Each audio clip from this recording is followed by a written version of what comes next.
Hey, folks, it's Sam Seder, and today's episode is sponsored by SunsetLakeCBD.com. Yes. Oh, there we go. Upside down. SunsetLakeCBD.com. Left is Best gets you 20% off of any of their great products. I use these literally every day. I switch it up. Sometimes I'll go with straight a CBD tincture before I go to bed. Sometimes I will use the CBD with the melatonin. It's actually melatonin.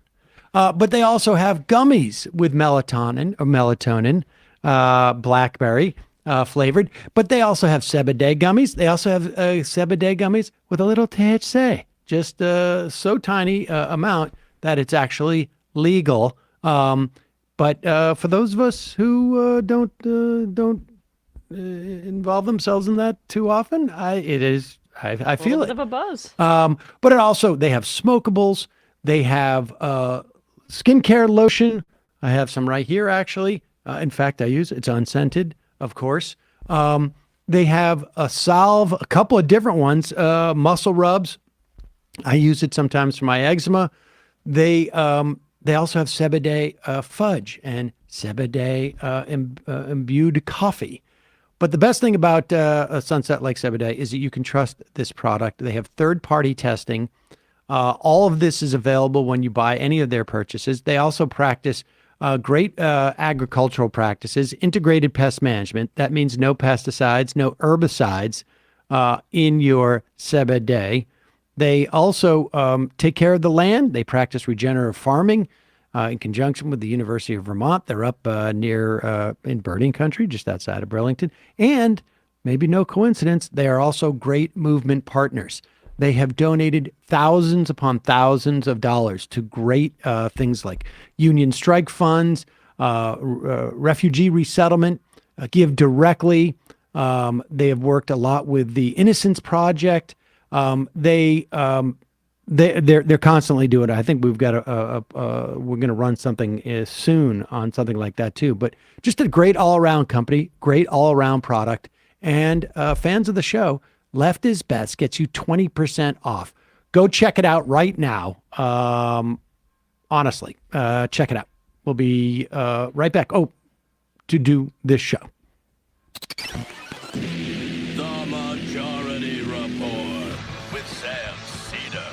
Every day's Casual Friday. That means Monday is Casual Monday. Tuesday, Casual Tuesday. Wednesday, Casual Hump Day. Thursday, Casual Thurs. That's what we call it. And Friday, Casual Shabbat. The Majority Report with Sam Seder.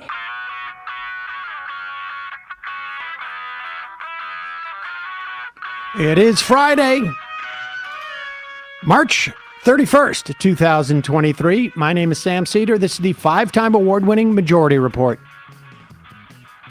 We are broadcasting live steps from the industrially ravaged Gowanus Canal in the heartland of America, downtown Brooklyn, USA. On the program today, MSNBC and Peacock host Mehdi Hasan will be joining us. Woo! And chances are we will be discussing some of the news that we got last night. Yeah, what happened? Donald Trump, ladies and gentlemen, indicted. We don't know exactly on how many charges, maybe over 30 we've heard. Unclear by the Manhattan DA's grand jury. And his poll numbers within the Republican Party, what are we thinking? Going up? Well, we will talk about that with Mehdi. Meanwhile, Meatball Ron says no extradition from Florida, even though Trump has already announced that he's turning himself in on Tuesday. New report shows inflation slowed dramatically from January to February. Last quarter GDP revised down a tick as jobless claims rise a tick. White House instructs federal regulators to tighten standards for so-called stadium banks. That's between $100 and $250 billion worth of assets. The DOJ sues Norfolk Southern over its East Palestine contamination and failure to clean up after it. Members of the squad and other congressional members sign a letter calling on the DOJ to halt its Assange prosecution. Finland approved for NATO. Sweden still sidelined. Missouri House votes to totally defund libraries as punishment for librarians filing a First Amendment suit. Sort of poetic, isn't it? And the North Dakota governor vetoes a ban on using preferred pronouns in school. All this and more on today's Majority Report. Yeah, ladies and gentlemen, this last one, this North Dakota, Matt is obviously not here. Emma Vigland, of course, it is Casual Friday. Hello. We got a lot to get to, so I'm not dilly-dallying around. But this North Dakota governor thing, Matt's not here. He's in grand jury duty. And do we know? We don't. I mean, there's really no way to know, although he went in a little bit later. Yeah. But one never knows. Maybe he's an alternate. I mean, who knows? But nevertheless, I don't think he's coming back anytime soon. So they're supposedly on recess for the rest of April. I mean, do we know if he's playing hooky or? We don't know. But I mean, just imagine that we live in an era where a legislature is banning the use of people's preferred pronouns. It's just insane. I mean, and yesterday in Kentucky, they overrode the very right-wing state government, state legislature, overrode the veto of the Kentucky Democratic governor's, his veto of like a ban on trans-affirming care, I believe. I'm confusing all the different bills, but it was an anti-trans bill. I mean, it is an explosion on the state level right now. Yeah, absolutely insane. Insane that this is insane that people are it's even a conversation piece, frankly. I mean, but it is what it is. But let's get to the big story, obviously, of the day. That is Donald Trump indicted. We only know so much of this, and I think to a certain extent there's a presumption out there that we know more than we do. It's clearly, in part, a function of not just the fact that he paid hush money to a former paramour of his to stay quiet about it, but it was that he did so with corporate money, and it became an illegal corporate donation to his campaign, unless he was to argue that somehow it was to protect him from Melania. I mean, but which of course he didn't do that. We'll talk more about Mehdi, about the sort of the details of it. But here is Donald Trump reacting to the announcement of his indictment on Truth Social. There is a lot of reporting that he's just more concerned about the optics. There's some reporting that he's a little bit concerned about going to jail. I mean, that mugshot's going to hit different when we see it.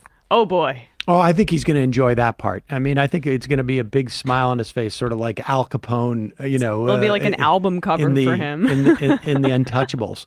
But here he is. I just always get amazed as soon as I see how he capitalizes things. These thugs and radical left monsters. Subtle, since he's called Alvin Bragg an animal in the past. Yeah, I guess thugs and radical left monsters have just indicated the 45th president of the United States of America. He didn't even spell indicted right. I wonder if, when I see that, I wonder if he does it on purpose. Honestly, I wonder if he does it on purpose so that people will mock him for not spelling well, and supporters will be like, so what? He can't spell. I can't spell. You know what? I'll be honest with you. I mean, I can spell indicted, but that's only because I've read about it so many times now. I mean, they do like that the typos make it seem like it's coming directly from him. So that's the appeal of it. But anyway. Maybe that is part of it. Indicated, the 45th president of the United States of America, and the leading Republican candidate by far for the 2024 nomination for president. This is all in caps. This is an attack on our country, the likes of which has never been seen before. It is likewise a continuing attack on our once free and fair elections. The USA is now a third world nation, a nation in serious decline. So sad. Yeah, you went Hugo and then right back to Trump there. Yeah. I like that. Yep. Flourish. And there it is. Donald Trump responding to this. And then he had about 47 other Truth Social tweets out.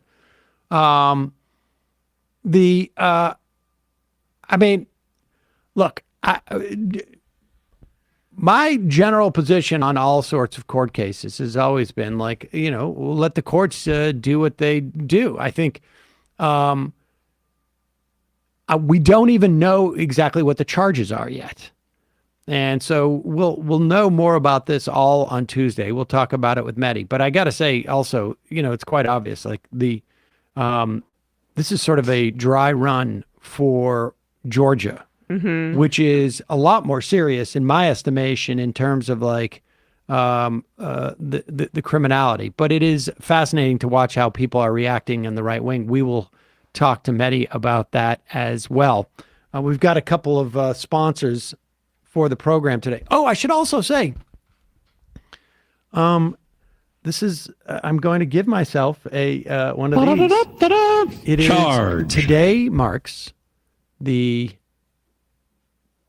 19th anniversary of when I professionally entered into radio. Thank you very much. Well, whatever. Surprise! It was the only thing I could reach. And Janine and I started our program on March 31st. I believe it was at 7 p.m. The majority part. Now, of course, I had done a version a year or so earlier on Tom Sharpling's show. He gave me a couple hours to do the first majority report ever, but that was more of like a hobby type of thing. I did 1 2-hour stint in the run up to the Iraq War. But Janine and I launched our show, and maybe we'll release that for members. Maybe we should do that. We gotta try and find that. I know we have it somewhere. What's your feeling when you look back on that time? How good were you in the first episode? Did you feel like you hit the ground running? Or I was horrible then. I think I'm marginally better now. As a broadcaster, I don't really have that much of a skill set.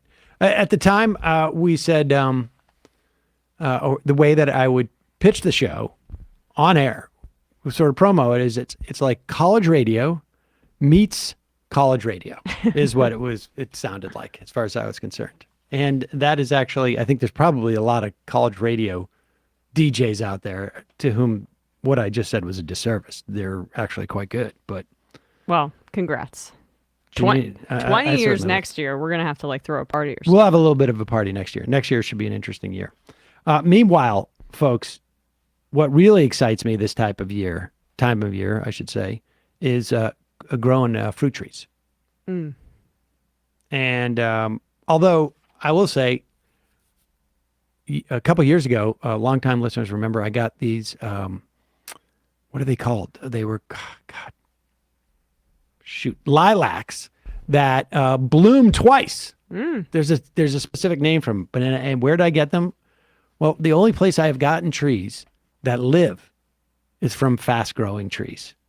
And why? Because they ship these trees to you that are much bigger than you can get through any type of mail order company. And they have a much better variety of trees than you will find at that big box store where they don't care about trees. They sell trees. They'll sell, whatever it is, garbage bags down it doesn't matter. Fastgrowingtrees.com. They provide shade trees. They provide fruit trees. They provide, raspberries and I guess berry trees, shrubs. Mm. They have all sorts of shrubs. You can get all different types of grasses. You can get all sorts of evergreen trees. They have everything. I'm thinking maybe like Japanese cherry trees. They're beautiful blossoms, everything. Then they have plant experts, and they curate, like I say, thousands of easy-to-grow plant, shrub, and tree varieties for your unique climate. Everybody has a growing area, and you put in, I'm in, zone 5, and it'll pop up with the best trees or, shrubs for that area. They will get you customized recommendations based on your specific needs. They are always available to help your plants growing healthy. You order online, your plants arrive at your door in just a few days. Or if you need to, in my instance, like I say, you know what, can I do it after vacation? Because I'm going away with my kids. The easy peasy. Fast Growing Trees has been responsible for my Arkansas black trees. I had some Liberty apple trees. And the big thing I'm into is pear trees now. Nice. Korean pear trees. Fast Growing Trees has a 30-day Alive and Thrive guarantee, so you're going to know everything will look great, fresh out of the box. Join over 1.5 million happy Fast Growing Trees customers. Incidentally, this is one of those companies where I was using their product, and then we ended up they advertised on the show. 1.5 million happy Fast Growing Trees customers. Go to fastgrowingtrees.com/majority. Right now, you will get 15% off your entire order. 15% off at fastgrowingtrees.com/majority. Also, another one of today's sponsors, the best way to keep yourself safe online, Aura. They have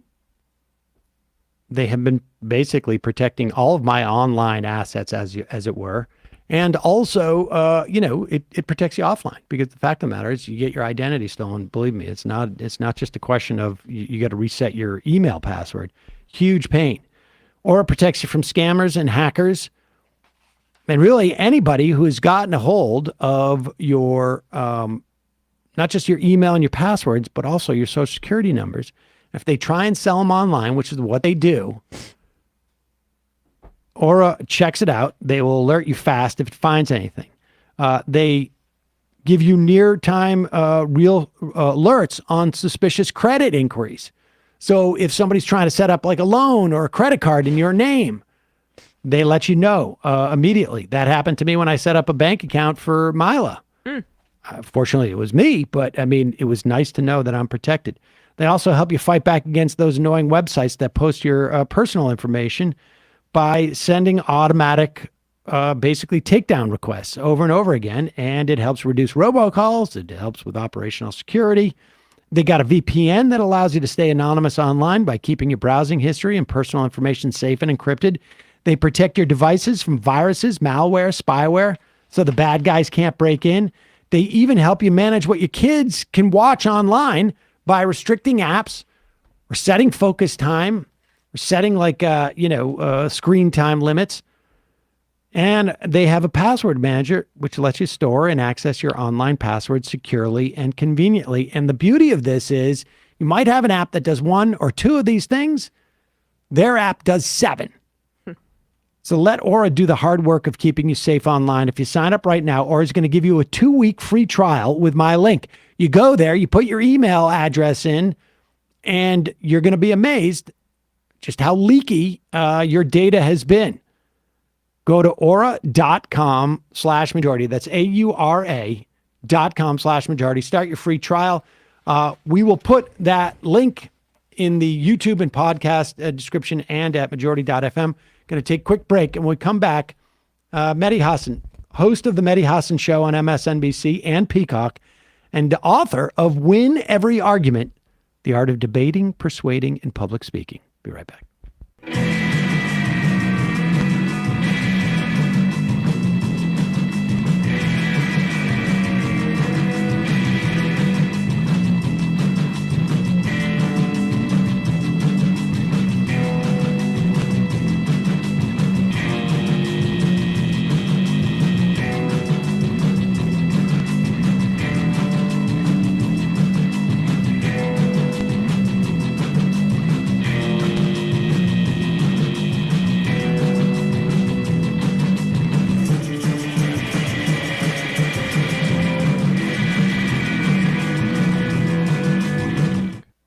We are back. Sam Seder on the Majority Report. It's a real pleasure to welcome back to the program Mehdi Hasan. He is the host of the Mehdi Hasan Show on MSNBC and Peacock.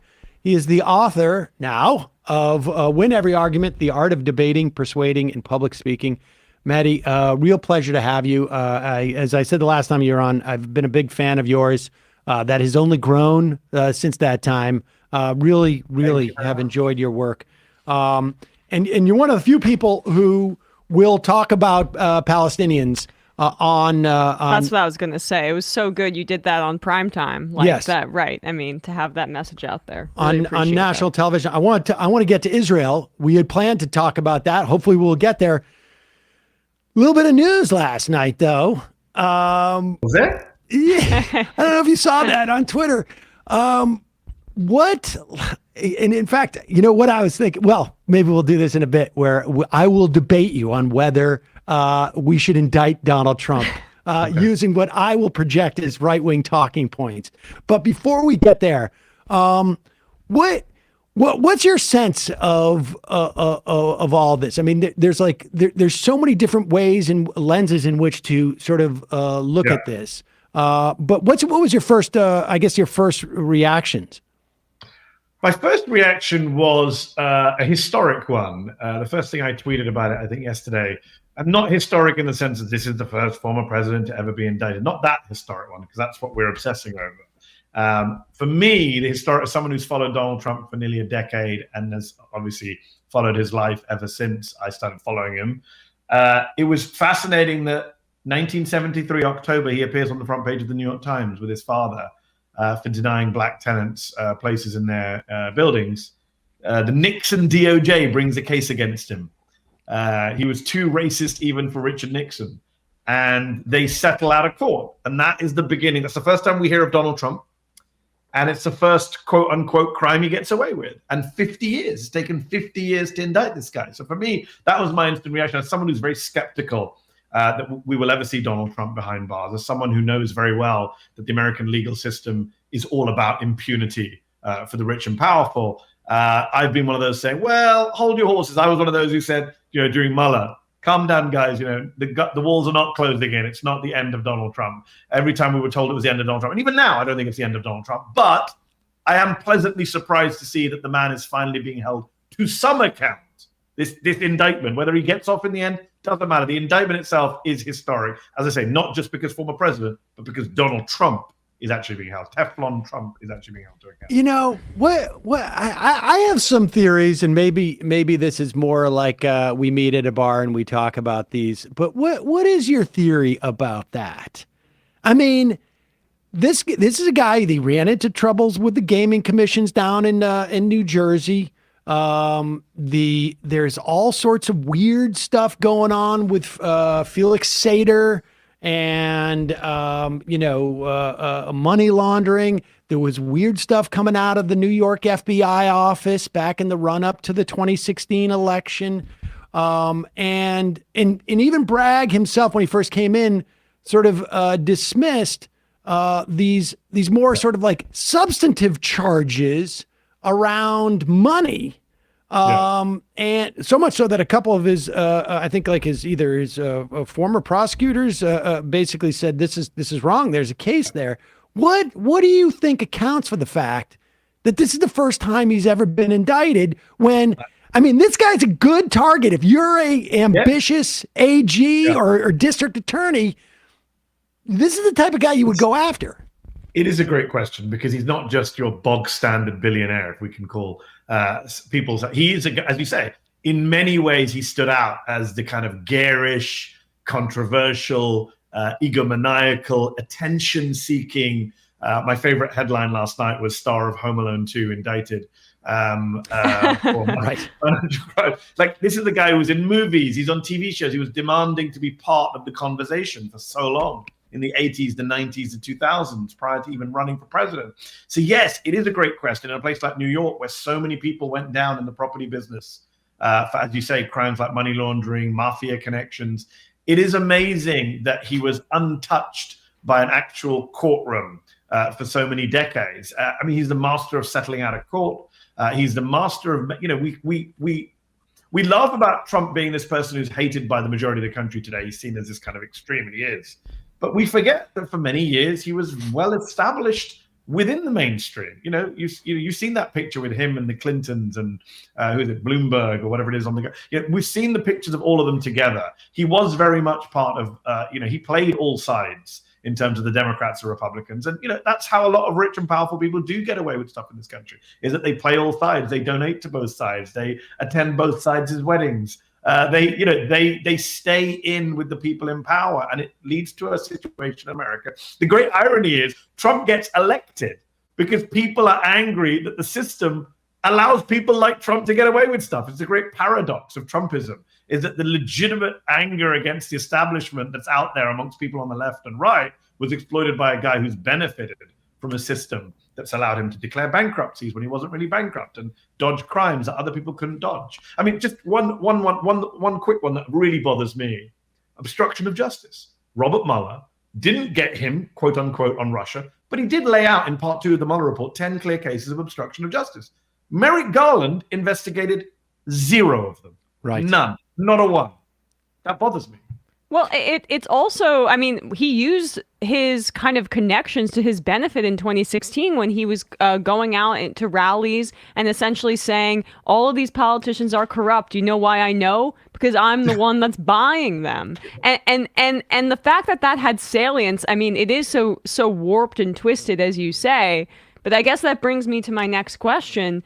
In the Republican base that Trump has cultivated, which is the Trump cult at this point, does this help him or hurt him? Because there's no constitutional provision that prevents him from running. I mean, Eugene Debs ran from prison, so he could still run. UK where you can't run from prison. So exactly. So I mean, people keep saying, "Can he run if he's indicted?" And I tell them he can run from prison. Forget running while indicted. Right. So what's your sense of how this affects the political moment right now? The base doesn't know what to think. I think they're making it up as they go along. Let's take Exhibit A, Marjorie Taylor Greene. Just a short while ago, she was like, no need to protest. This is not a big deal. This is all BS. Today, she's tweeting, we need to protest. I'll be there on Tuesday. So I think they're making it up as they go along. They're not sure, like all of us, none of us know how this is going to play out. So I don't think whether you're a critic of Trump or a supporter of Trump, you don't know how it's going to play out. What I would say for sure is, and I think Amanda Carpenter, the Never Trump Republican, made this point on Twitter this week, which was, show me the Trump-Biden voter who says I'm going back to Trump based on what's happened. That person doesn't exist. The idea that swing voters or independents are saying, this makes me want to vote for Trump, I think that's nonsense. So people he needs to win in a general election.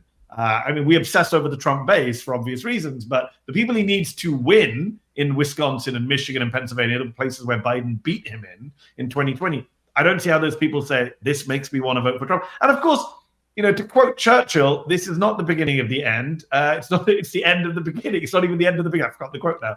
But the idea is there's many more stuff to come, right? We know that there's much, people keep saying, why was this the first case? What about Fani Willis in Georgia? What about Jack Smith and his 2 cases? Well, there's still to come, and historians will argue over whether the order mattered. I don't know if the order matters.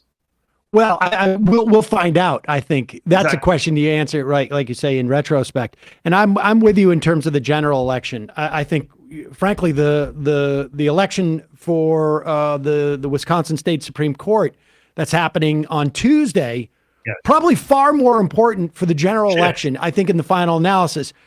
But in the primary, this is the interesting dynamic that's going on here, is that is what, in a weird, and I hate to play this kind of horse race, but let's play it out. Right. What fascinates me is that the indictment could help Trump with his base, to go back to Emma's question, and help him defeat DeSantis, because that's what we've seen over the last 2 weeks. His poll numbers have gone up, not down, with Republicans. DeSantis is actually not winning. And of course, when every one of your rivals comes out and defends you when you get indicted, that can only help you in a primary race. In a normal world, if a Democrat was running for office and got indicted, the other Democrats would say, hey, that person shouldn't be the candidate. But in the Republican Party, DeSantis comes out and says, I'll protect you if you don't want to go to New York, as he did last night. So that can only help him in a primary.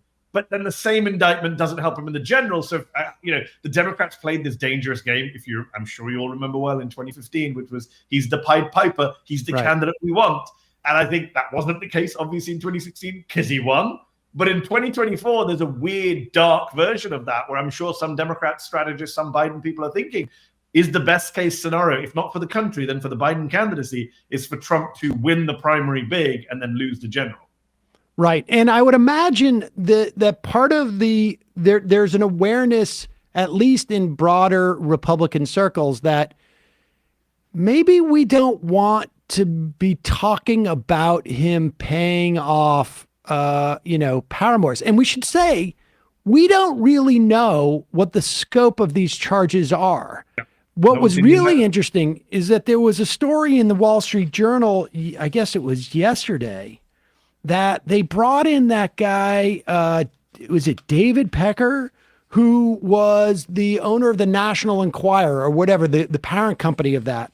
Because people forget there's a second woman that he paid off. Yeah. And Karen McDougal. Karen McDougal. And now you're starting to run into like a pattern of lying about these payments. I mean, John Edwards got off of charges very similar to this. He was brought to trial. People forget that he sort of solicited, donors to pay off.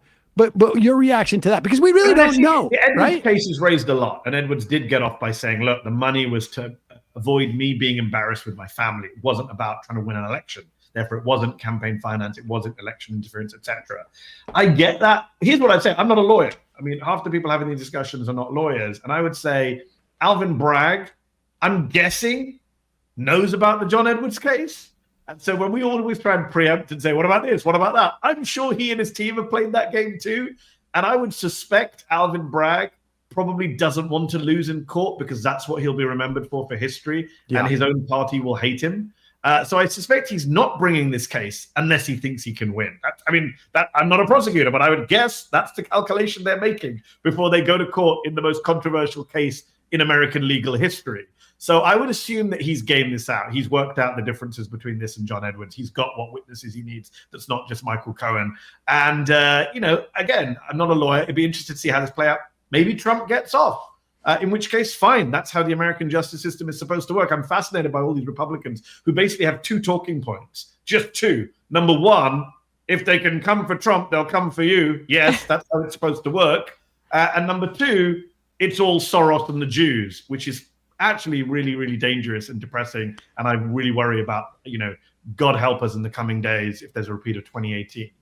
Well, I mean, Soros has not been investing too heavily in Georgian politicians and prosecutors, and your thoughts about, like,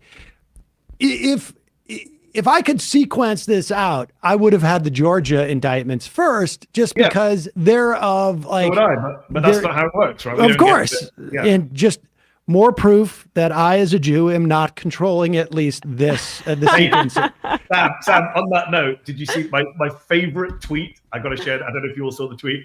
Is a tweet of the Israeli protests earlier this week, and someone tweeted, "How come the far right are not blaming the Jews for these protests? Finally, we're behind some protests." Right, exactly. Right. They were flying the Confederate flag there, coincidentally, I saw. But anyway. The Soros thing is actually deeply dangerous. We know it leads to real-world violence. We know about what happened at Tree of Life in 2018. We know about Cesar Sayok and his pipe bomb to Soros's house. And the worst part of all of it is none of it's true. It's not even based on some true story. They gave money to Bragg, and then they took that money and extrapolated into conspiracy. He literally gave zero money. We did the segment on my show. George Soros has never given a penny to Alvin Bragg. He's never met Alvin Bragg. He's never spoken to Alvin Bragg. He's never texted Alvin Bragg. He's never emailed Alvin Bragg. He's never had a Zoom call with Alvin Bragg. He gave money to a PAC called Color of Change, which also never gave any money to Alvin Bragg. They did their own independent spending promoting Bragg's candidacy. So no money has ever changed hands between George Soros and Alvin Bragg, not directly, not indirectly. And yet Ron DeSantis, the possible next president of the United States, came out yesterday and not once but twice says this is Soros.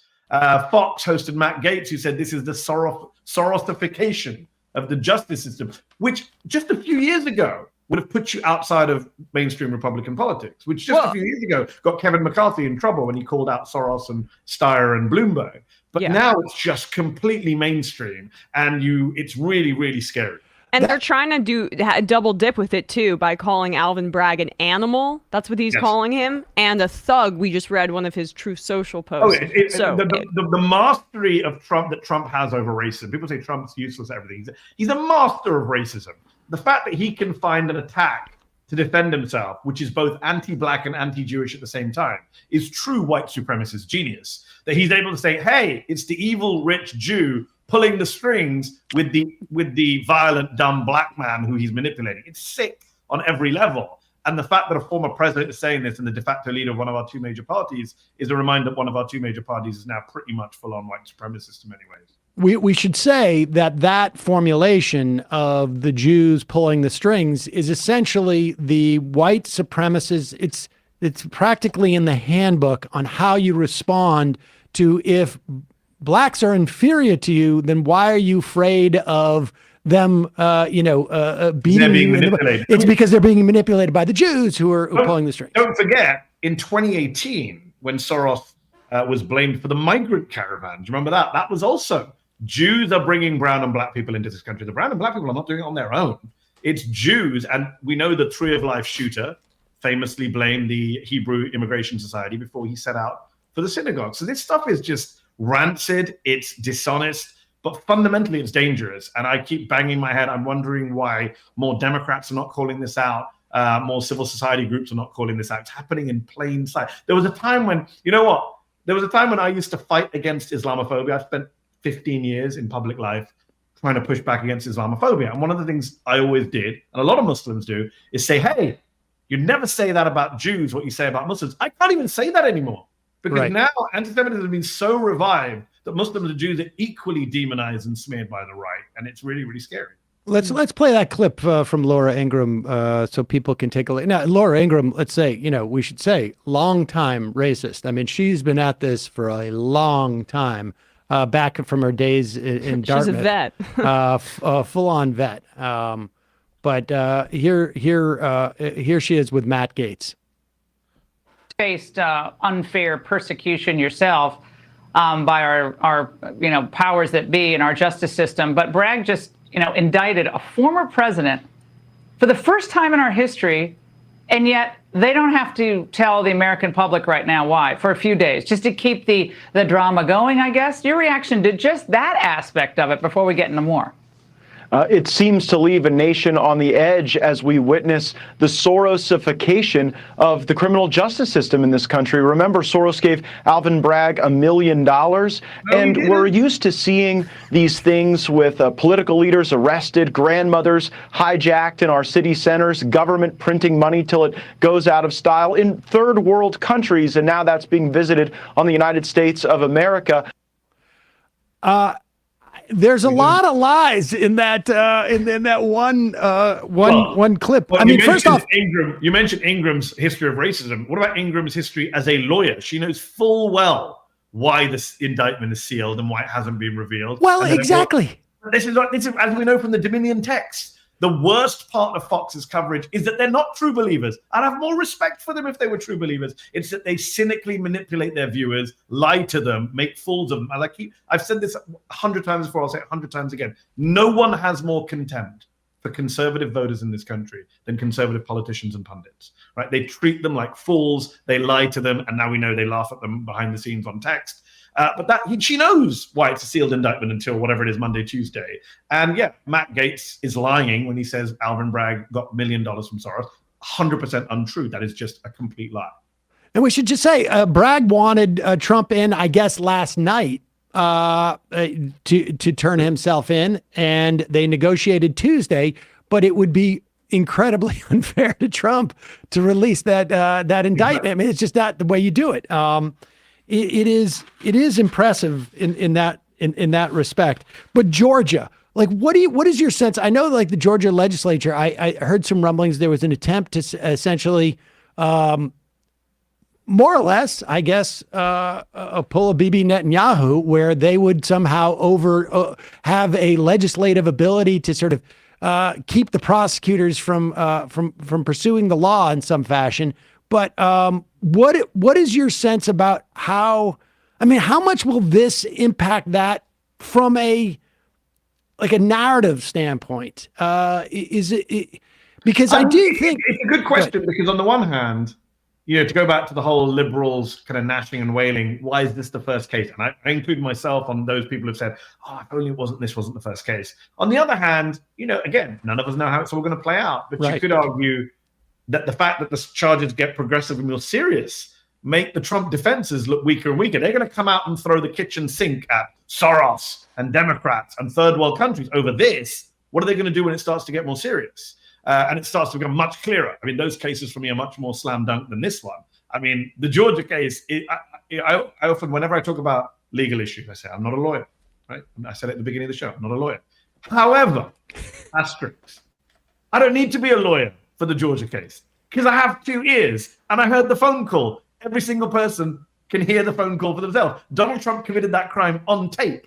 We all heard him do it. There's literally no dispute about it. And I've asked multiple prosecutors on my show, if Donald Trump was not Donald Trump, if you and I had made that phone call to Brad Raffensperger, would we be indicted by now? And every single one of them said, yes, of course. It would never. I think we would all be in jail at this point. It would never have taken 2 years, 2 months since that phone call happened. He also, that wasn't the only call, too. Now we know there were other calls to the legislature, yes. Right, exactly. So, and just by the way, on the Georgia legislature interfering and on Jim Jordan and the Congress trying to interfere, again, the same people screaming about the politicization of justice in this country are breaking every norm that we have, that Congress doesn't get involved, that legislatures don't get involved in judicial matters, that there are separation of powers at the state level and the federal level. Remember, with the Republican Party, it's always projection. Every accusation is a confession, right? Every time. So when they say this is a third world country and you're politicizing justice, it's their behavior that fulfills that description. A lawless former president in exile, threatening people who are trying to hold him to account and suggesting that he should be allowed to commit crimes willy-nilly,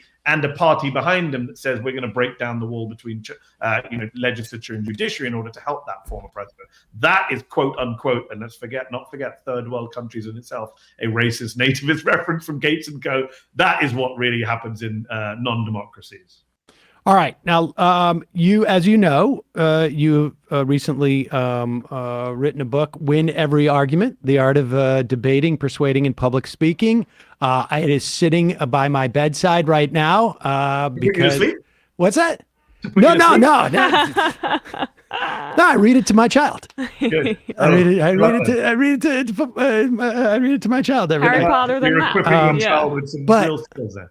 Let's see how you do. We're going to have our own little. First, let's play this clip from Tucker Carlson, who makes a point that we'll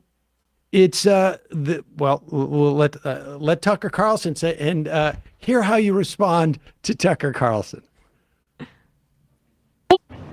So the rule of law appears to be suspended tonight, not just for Trump, but for anyone who would consider voting for him. Democrats can attack police officers and seize control of the Tennessee State House. They did that today, and no one's going to go to jail. Trans Biden voters can execute Christian children, and the Biden White House will explain that actually the trans community, the transgenderists, are the real victim. This is what it seems to be. It's a political purge.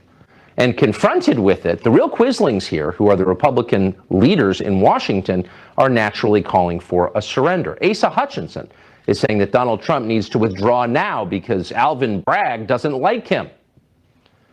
So one of the reasons that Trump won in the first place in 2016 is because people like Asa Hutchinson, people who have no interest in winning or governing, and least of all in representing their actual voters or their interests, people like that have been in charge of the Republican Party for generations now, and its voters are sick of it.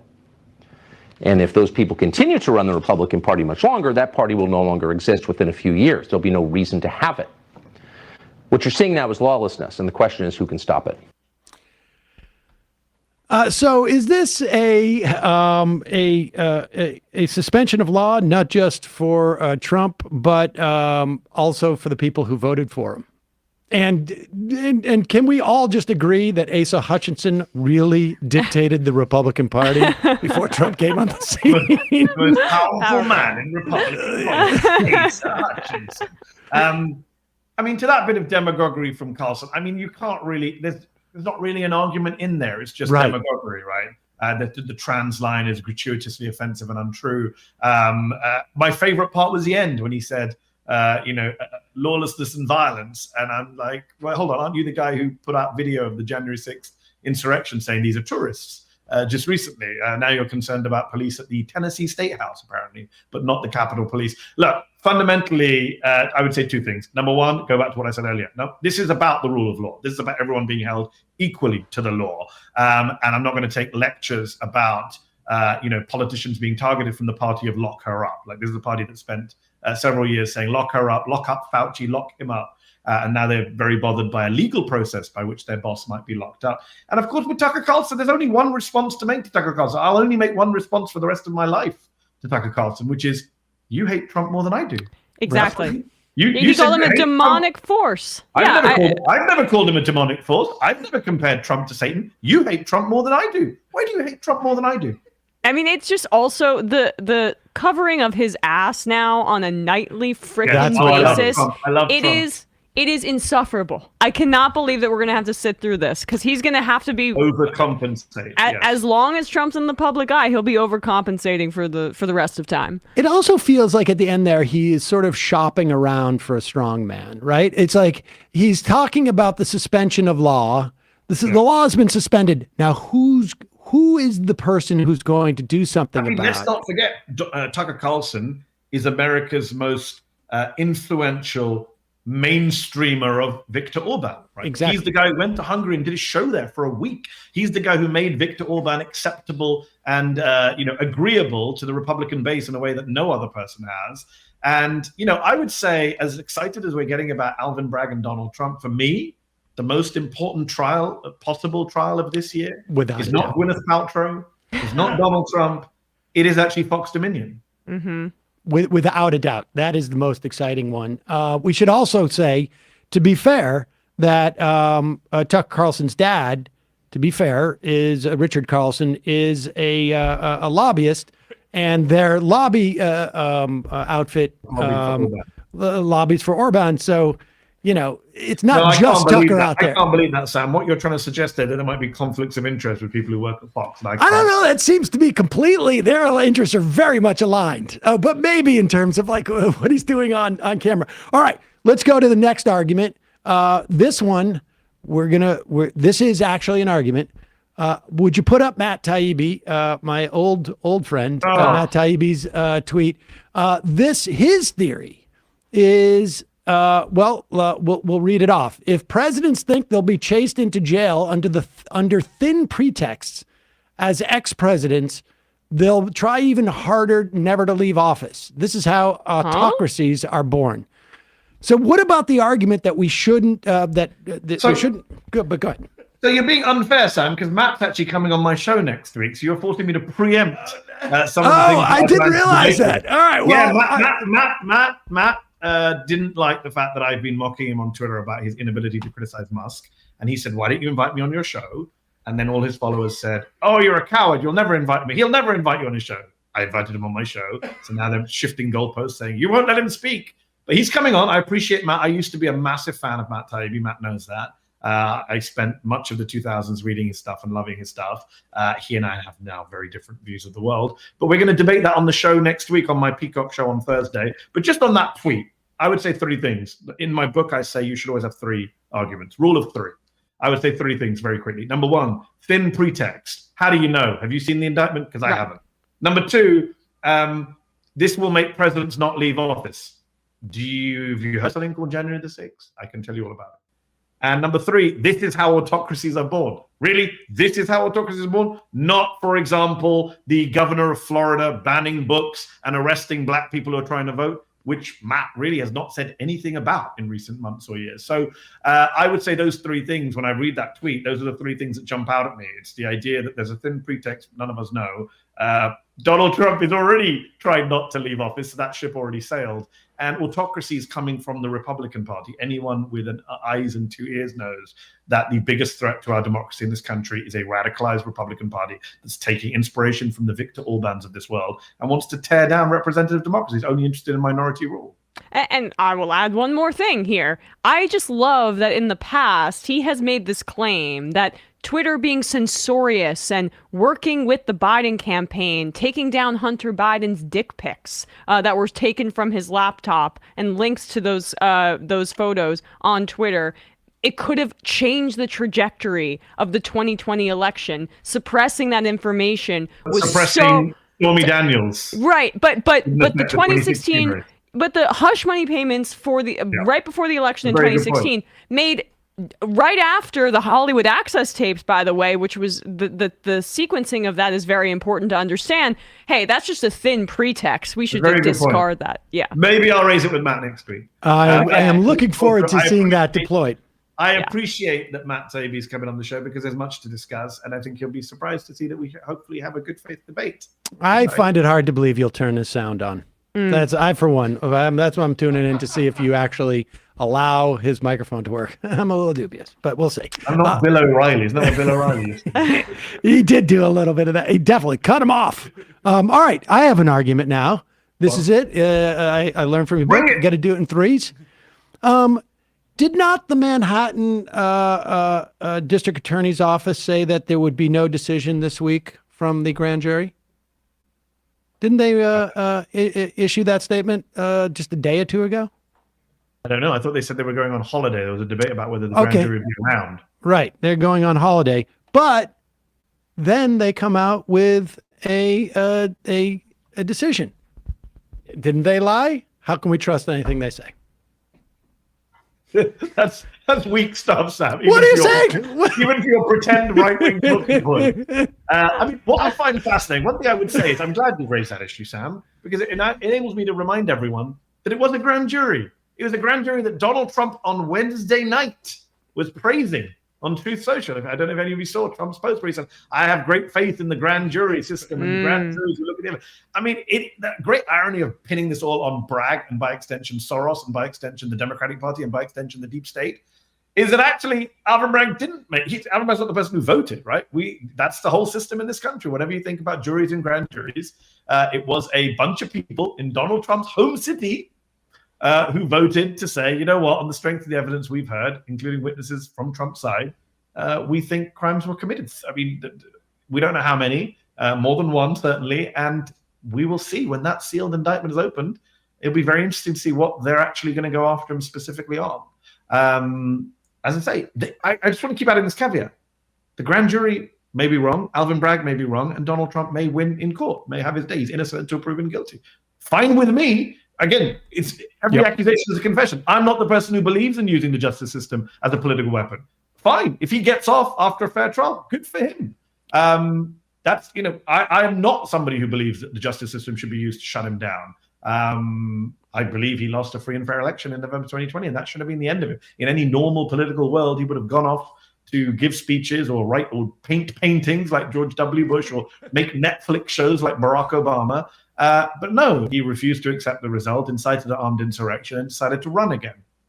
I wouldn't mind if Alvin Bragg was able to do this with George Bush. I'm just saying. I'm just putting that. I'm out on there. record. In fact, I had Tom Nichols, the Atlantic writer, on my show this week. If anyone wants to watch, we had a very long debate. It's on YouTube about whether George Bush should be prosecuted for war crimes in Iraq. If Vladimir Putin can be in Ukraine, why not George W. Bush in Iraq? Couldn't agree more on that. And let's just, I know we got to get you out of here in just a minute, but what was going on in Israel at the beginning of this week, it is, and we've had a couple of interviews on this. I'm curious as to your thoughts because it really is just fascinating to see what's been going on there. Fascinating both in terms of like it's unprecedented the amount of like sort of protest that's going on within the context of that country. It's also fascinating in this sort of like this inability for the body politic that is protesting against the anti-democratic moves of Bibi Netanyahu to see the massive anti-democratic sort of like elephant that has been sitting, you know, that is almost the room essentially for decades now. Yes, and Michael Svard, the Israeli human rights lawyer who came on my Sunday show last week, made that point that we are protesting just a few miles away from people we are controlling and don't have any democracy. And the point I made on MSNBC on Monday night when I was sitting in for Chris Hayes was, if you want to have real democracy in Israel, you need to have freedom for the Palestinians. You can't have a real democracy that controls the lives of several million people who don't have a right to vote, who don't have a right to choose their government, who do live under dictatorship. A prominent Israeli journalist texted me last week saying, I hope you're covering the story. It's crazy what's happening here. We're turning into a dictatorship. I said, yes, I'm glad you're all protesting. But of course, for Palestinians, it's always been a dictatorship. Right. And he said, yes, after a pause. So I hope more people are realizing this, probably not enough. What I would say is, look, we can't control Israel. I know that Netanyahu's son believes that the American government is behind all the protests. I love the conspiracy theory. But we can't control what's happening in Israel fully. What we can control is what's happening in our country. And one thing I would say is, for a long time, people have tried, I wrote a book called Win Every Argument. How do you frame the best argument? How do you come up with the best narrative? And I do believe that we've tried so many arguments, those of us who believe in Palestinian rights, who are critics of Israel's occupation, international law, human rights reports, trying to humanize Palestinians. We've tried every single method people have, and it hasn't really worked, not on Congress for sure. But what I would say is, now is the time to lean into the supporters of Israel's argument, because for years we were told by supporters of Israel, the reason we back Israel is not because of military-industrial complex, it's not because we're fighting Iran, it's not because of AIPAC, it's not because of any of those conspiracies, it's because of shared values. Shared values. Okay, then. I'm all for that. What shared values do we have with Itamar Ben-Gvir, Bezalel Smotrich, and Benjamin Netanyahu? Please tell me, Democratic senators, please tell me, Democratic members of Congress, because if Democrats are going to say we're facing semi-fascism at home, Marjorie Taylor Greene is outrageous and beyond the pale. I mean, Itamar Ben-Gvir makes Marjorie Taylor Greene look like a communist, lefty, sandal-wearing peacenik. I mean, this is what people in America need to understand now. The Israeli government is so out there. No Democratic official, forget the Republican Party, but no Democratic Party official who claims to believe in any kind of progressive values.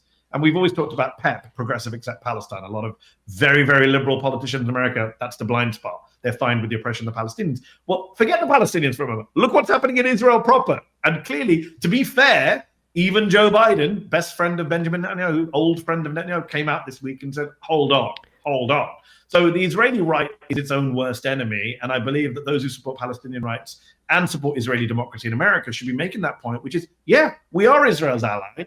But on what basis is that alliance? Clearly, it's not shared values right now. Well, I mean, I'm fearful, though, that framing these protests as pro-democracy protests is not taking the big picture into account. Because, yes, Benjamin Netanyahu is attempting to overhaul the judiciary and politicize it greatly. But beforehand, the judiciary and the Israeli Supreme Court has been instrumental in negating Palestinians' home rights and allowing writ large Israeli settlers to take them, for them to be bulldozed for military exercise. What I would just say from a narrative point of view is, if you have Israelis arguing for democracy, now you can say, well, that democracy never really existed, certainly not for Palestinians. But it is a moment to say, okay, what kind of democracy? And I think Palestinians who haven't turned up at protests are making that point, that, okay, what kind of democracy is this going to look like once we're done and finished? It can't be what was there before. It can't. And I think there's shades of that here in the US, where we say we're against Trump and we're against the fascism of the GOP and we want democracy in America. And I've been saying for several years, yes, we should be pushing back against the big lie, and we should be pushing back against Republican attempts to gerrymander and have set up secretaries of state who are election done. But then we also need to have a wider conversation about American democracy wasn't so great before Trump. Right. I mean, the Electoral College needs to go, regardless of whether Donald J. Trump abuses it with fake electors. It just needs to go. So I do think you could use conversations that are going on right now without accepting all the premises, Emma, you're right, but to use it to further a broader agenda. I just think from a narrative point of view, that's a useful thing to do. Yeah, it's going to be fascinating. And the way I think we see that at least in Israel, the way that process starts is maybe adopting a constitution that sort of codifies the idea of equality, and then hopefully they've resisted doing year after year. The Israeli Knesset does not allow a bill that Palestinian politicians put forward that says this should be a state of all its citizens. That very simple liberal line gets rejected every year. They're not even allowed to debate it.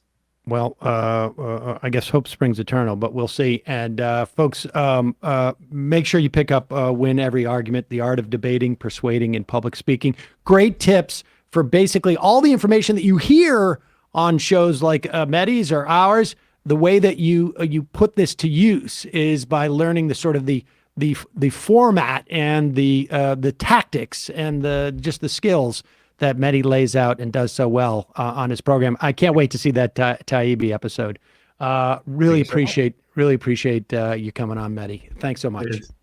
Appreciate it. Thanks so much. All right, folks, we'll put a link to Mehdi's book at majority.fm and in the podcast and YouTube descriptions. Going to take a break and head into the fun half, as it were. Are we going to go into the fun half? We should. Yeah, we're going to go into the fun half. Last week we did a freebie Friday. This week we're doing a fun half. We were very timely today. Oh, yeah, we nailed it. I'm super impressed. Yep. 12:59 on the dot. Yep, Boom. we nailed it. Boom. Folks, 646-257-3920 is the phone number. We will take your phone calls. We will play clips. And I'm feeling in a goofy mood today. Like, I'm ready to have some fun, the fun half. I'm a little sleep deprived, so I'm like laughing a lot at things. So it'll be a fun half. I don't know what's going to happen. I'm a little bit nervous now. You saw that. I was like giggly all this morning. So let's go. All right. Lots of I think it's the Trump indictment. It really, There's a lot of that going on. It's fun. I mean, it's fun to watch. I'm not and honestly, if he is the Republican nominee, kind of a good thing if he's under indictment for his general election prospects, in my opinion. But yes, I listen. I want to encourage everyone to remember there's a presumption of innocence in our system, right? And so it's very important that we keep that in mind. Folks, it's your support that makes this show possible. You can become a member at jointhemajorityreport.com. When you do, you not only get the free half free of commercials, you also get the fun half. And you also get to IM the show via our free app at majorityapp.com. But we have, if you go onto our app, you can also find right at the beginning, right in the links, you can find our a link to our, let's see, TikTok. Yeah. Hello. There's our TikTok. There it is right there. Look at that. Oh, man. And then you could spread the word to all your TikTok followers about what's going on. Also, check out the Discord, majoritydiscord.com. And don't forget, justcoffee.coop, fair trade coffee, tea, or chocolate. Use the coupon code majority, get 10% off. It is awesome coffee. They're a great company. There are two, really, basically, in my mind, that we've had for that are sponsors that are like the most, I feel, closest to, like I have an emotional connection to. Mm-hmm. Sunset Lake and Just Coffee. Yeah. Just Coffee helped me out during the Cernovich thing. They became supporters of like Marin and I's show on Air American back in the day. Check it out. And speaking of Sunset Lake, I meant to say this during the ad. Like, I used this cream recently because I had an allergic reaction to something. So I had some hives on my arms. It really helped. Oh yeah, no, it's awesome. Anyway, we don't really have to talk about opening day.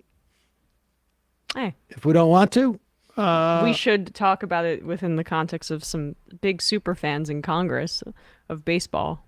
Are you going to? I don't know what. Oh, we'll play that clip. But ESPN on Monday, right? You got to be wrapping up the baseball stuff. Well, we did speak about the World Baseball Classic in particular. We'll go over the opening few days in Major League Baseball on Monday. But our last episode, we spoke about the World Baseball Classic, the importance of that, of like internationalism for these kinds of sports. We need to see more of that. All angles to the Lamar Jackson contract dispute.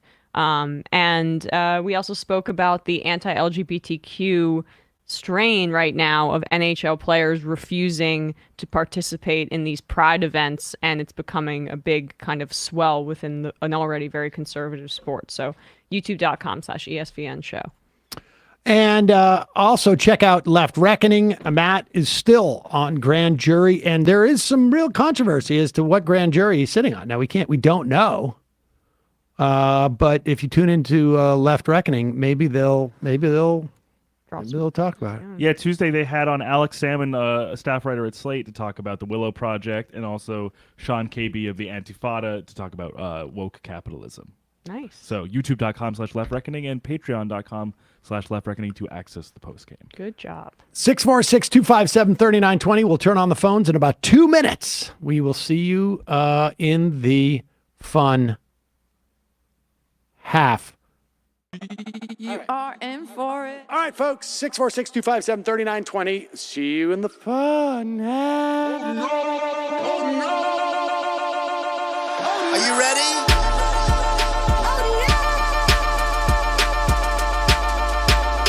Who sent us this? Alpha males are back. Boy is back. And the alpha males are back. Just as delicious as you could imagine. The alpha males are back. Boy is back. And the alpha males are back.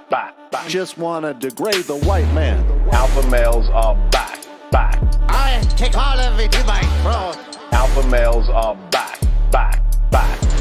Snowflake says what? The alpha males are back. You are a madman. And the alpha males are back.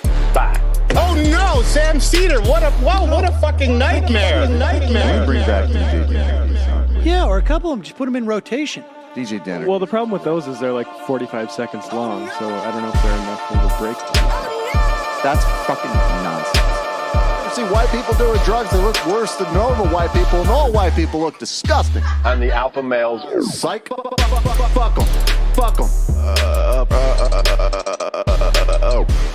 Snowflake says what? Snowflake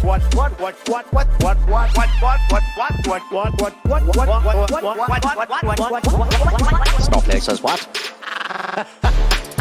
A hell of a lot of bank. A hell of a lot of bank. A hell of a lot of bank. Okay, I'm making stupid money. Hell of a lot of bank. A hell of a lot of bank. All lives matter. Have you tried doing an impression on a college campus? I think that there's no reason why reasonable people across the divide can't all agree with this. Psych. And the alpha males are back. And the Africans are black African. And the alpha males are black. And the Africans are back. When you see Donald Trump out there, doesn't a little part of you think that America deserves to be taken over by jihadists? Keeping it 100. Can't knock the hustle. Come on, fuck them. Things I do for the bigger game plan. By the way, it's my birthday. Happy birthday to me, Jew boy. I have a thought experiment for you. And the alpha males are back. Africans are black. Alpha males are black. Africans are back. Come on. Come on. Someone needs to pay the price for blasphemy around here. I am a total pussy.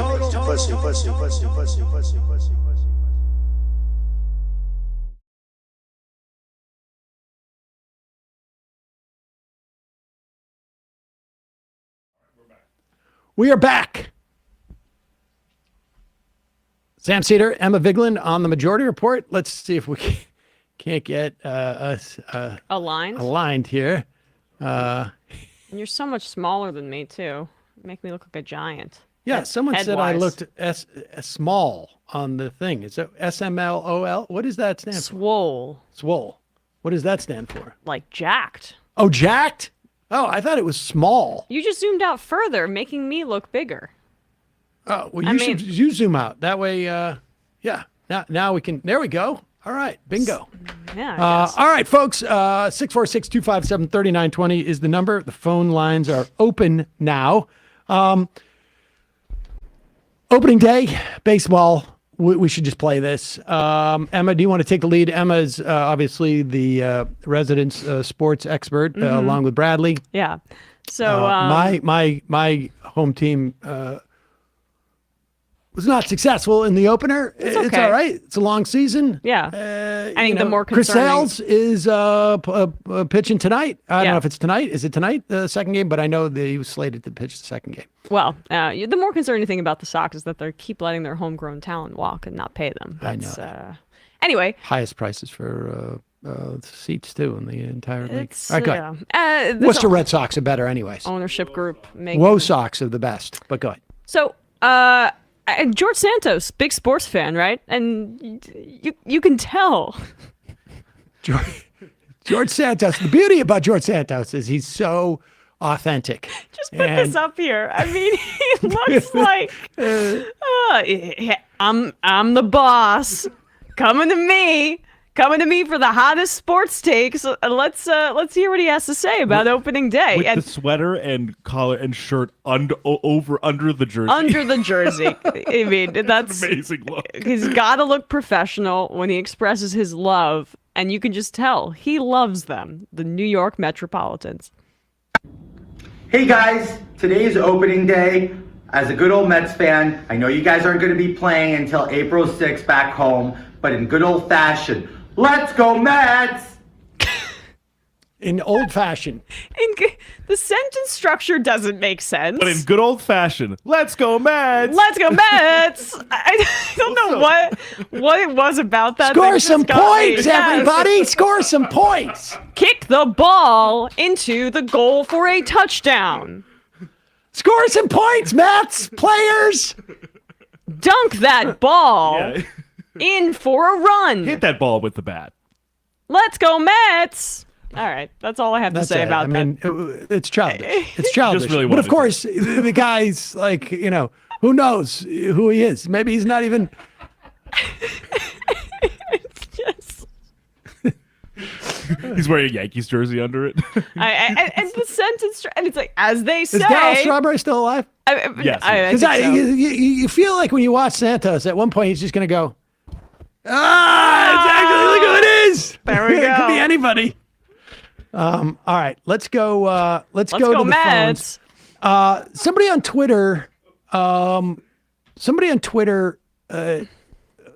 Basically said I think, full of shit about Social Security, and there's no faster way than to invite somebody on to the show to call in.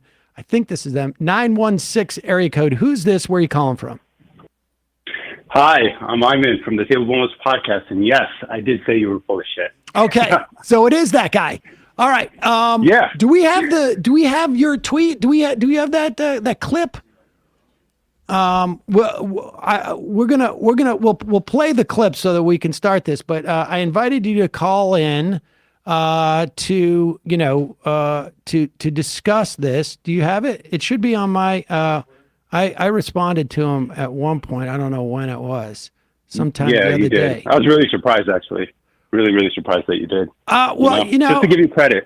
Oh, well, thank you. I appreciate that. It's the quickest way to wind your way into my heart is to criticize me, and then to do it about Social Security. That's like, honestly, that's like catnip. All right, here it is. Here is the tweet that caused me to invite you to call in and have this conversation. Sam Seder and Patrick Bet-David debate about private enterprise versus government, and Sam makes the case that Social Security eliminated the risk of poverty for our senior citizens. What this fucking idiot is missing. Do you know what the average life expectancy was when Social Security was first enacted? 65 years old. That's right, motherfuckers. This thing was never designed to serve as many people as it does because the government stupidly did not expect the life expectancy of their own citizens to increase by 20 years. That's why this thing won't work. On top of that, it doesn't account for the population decline who are paying into the system that's serving more people who are retired than enough people who are working to pay for it. On top of that, Sam Seder compares 401ks versus Social Security, conveniently forgets to mention that people who are paying into their 401k are also paying for Social Security. That's 6.2% coming out of your paycheck. It's like investing for your future with a hand tied behind your back. And he calls this a success. Sam Seder and Okay, so there it is. So, what's your name? Yeah, I sound great. You sound great. My name is Iman. Simon? Yeah. Simon? Iman. A-Y. Iman. Oh, Iman. Okay. So, Iman, let's go through this one by one.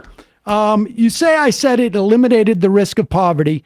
No, I think what I said was at the time it got 2/3 of our elderly out of poverty. And I think right now you'll find that like somewhere around 30, I think the numbers are 30% of people would be in poverty. Never mind, living close to poverty. The rest would be not the rest, but a huge another cohort would be very close. But at least 30% would be living in poverty were it not for Social Security. Do you have a problem with that fact, or you just don't think it's important?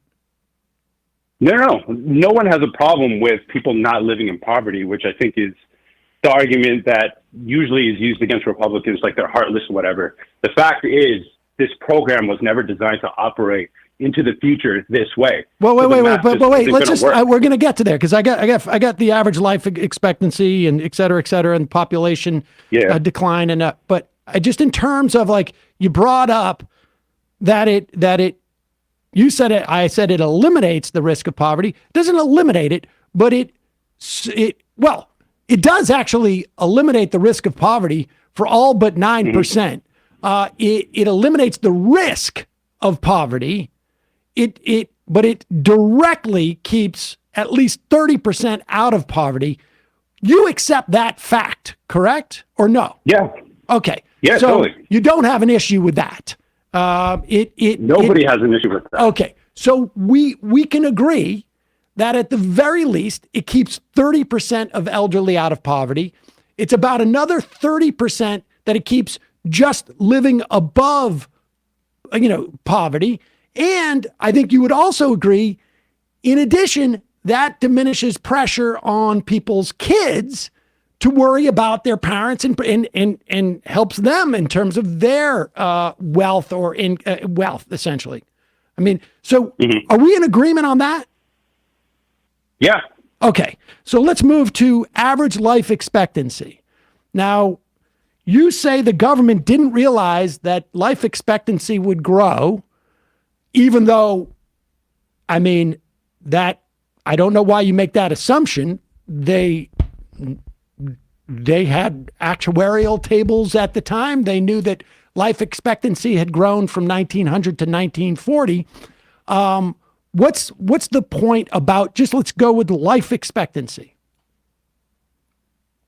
Okay, so at the time, it's easy to pass legislation like this when you don't factor in what's going to happen over time. And you can say they have actuarial tables, but we know how congressmen and senators are. They're not factoring that in. It's about the near future instead of the long-term future. And so that's why we have the problem now. It's because the math isn't going to work out for the way the population is. What is the problem? What is the problem now? There aren't enough workers, and there are way more people retired than this program can support. And we know this. The calculations are very clear. Okay. It's just a math problem. Okay. It's a math problem. All right. Well, first off, let's just start with what's the problem? In other words, you're saying that we have a problem because the worker to retiree ratio, and we'll get to that. But what is the problem that you're saying? When you say there's a problem, I get that you're talking about worker to employee ratio, and we can discuss that. It certainly has changed. What is the problem, though? Does that make Social Security bad, or are you trying to argue that it's not sustainable? I'm not saying it's bad. It's not sustainable. Okay. That's the argument I'm making. And giving people the false sense that this is something that they can rely on into the future is going to set people up for failure. Okay. And I think it's important to tell people now that anyone under 40 are you aware probably shouldn't expect it the same way. Okay, what should they expect? If I'm under 40 and the U.S. government does nothing, what should they expect in terms of benefits?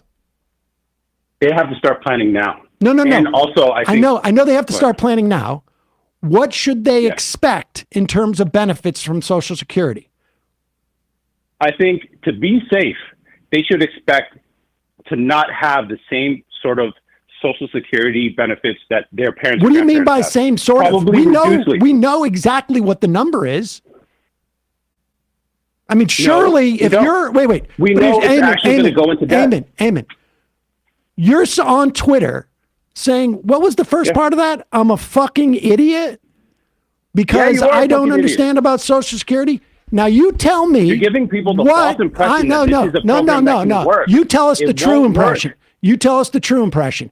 How much, if I'm 40 today and the U.S. government does nothing to reform Social Security taxes, let's say, or cut, they do nothing, how much can I expect? And at what age can I expect it? You're the genius on this. You tell me. It depends on the age that they are and how much they're saving. They're 40 years old. No, 40 years old. They're going for Social Security. How much of their benefits can they expect when they retire? And at what age is full retirement for a 40-year-old today? To be safe. No, don't say be safe. Just tell me if they do nothing. We're making predictions about the future, dude. We're making predictions about the future. I'm telling you, the math says it will become insolvent. It will become insolvent. You're saying that Social Security will be insolvent. They will get zero benefits if they retire. There is a possibility of that. There is a possibility of that? Possibility of that. Are you including in that possibility that a massive meteor hits the planet and we all die? Or have you not even looked at the Social Security report that will tell you the math is the government could always print more money. The government could always print more money. No. That's what they don't have to You're print. asking me to predict what the government's going to do. No. You're saying doing exactly nothing. No. They will become insolvent. You know what you're doing, Eamon? You're showing everybody that you haven't even read the Social Security report. I did.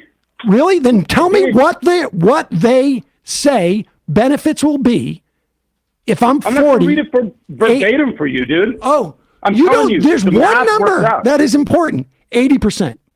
If the government does nothing, a 40-year-old who retires at full retirement will get 80% of benefits. If we do nothing. Now, you don't understand what I'm saying because you don't know what you're talking about. Now tell me what age does a 40-year-old does a 40-year-old retire at? Full retirement benefits. If I'm 40 today, how old do I have to be to fully retire? Dude, how old? How old? This ain't a quiz, dude. No, it is. I want to talk about solutions for the future. Well, you don't know what the problem is. There are ways we can actually. You don't even know what the problem is. You don't know what the full retirement age is for a 40-year-old. Work for people in the future. How do you know that the math's not going to work if you don't know the numbers that Sam is referencing? Look at the fucking tables. Look at the trust fund. It's clear the numbers don't work. It's good you brought up the trust fund. Yes, the trust fund is going to be at 0%, but the way the program works, 80% of benefits are going to be paid. What age, who has looked at the trust fund and all the tables, what age is full retirement for a 40-year-old today? I'm looking at the future. I'm looking at solutions for the future. And it's you know how you answer that question, Eamon? Let me help you out. I don't know, Sam. Get out of the way and allow us to build the technology. I don't even know what the full retirement age is. Okay, so let's move on to your next thing. It's 67. When was it raised, Eamon? Why is it that as a 56-year-old... When? I think it was 1980 something. Yeah, 1981. And what did the government do? What do you mean? What did the government do in 1981? There was a big reform to Social Security. What did they do then? Dude, you want me to read the fucking paper for you? No, I know the answer. I'm talking about the future, dude. I'm talking about the future. Oh, the future. All right, dude. Listen. So, dude, let's talk about the other issue. I'm talking about technology, man. Yeah, no, I know you're talking about technology. Yeah. Well, you know what? I want you should develop to be a machine. Able to have the kind of lives that they deserve. You should develop a machine that can read the Social Security Trust Fund report to you. That's the first thing you should do with the future with your technology. No, I should build machines that help reduce medical costs so this could all be affordable for everybody. Great. This is the problem. You're focused on the numbers instead of the actual thing that needs to be fixed. Wait, didn't you start this by telling me it was about math? Yeah. Yeah. The math for this won't work out. We have to focus on other ways. People my age and younger have to expect we're not going to have the same Social Security benefits. You're going to have 80% for our future. Listen, dude, you keep talking like. Now let's go on to your next issue. The government did not expect Now you're going back in the past, which you had a problem with me talking about 1981 when this deal where they expected exactly everything you're talking about. In fact, they expected this before then. You can see that the Social Security was tweaked all along the way. But in 1981, we were aware of the baby boom.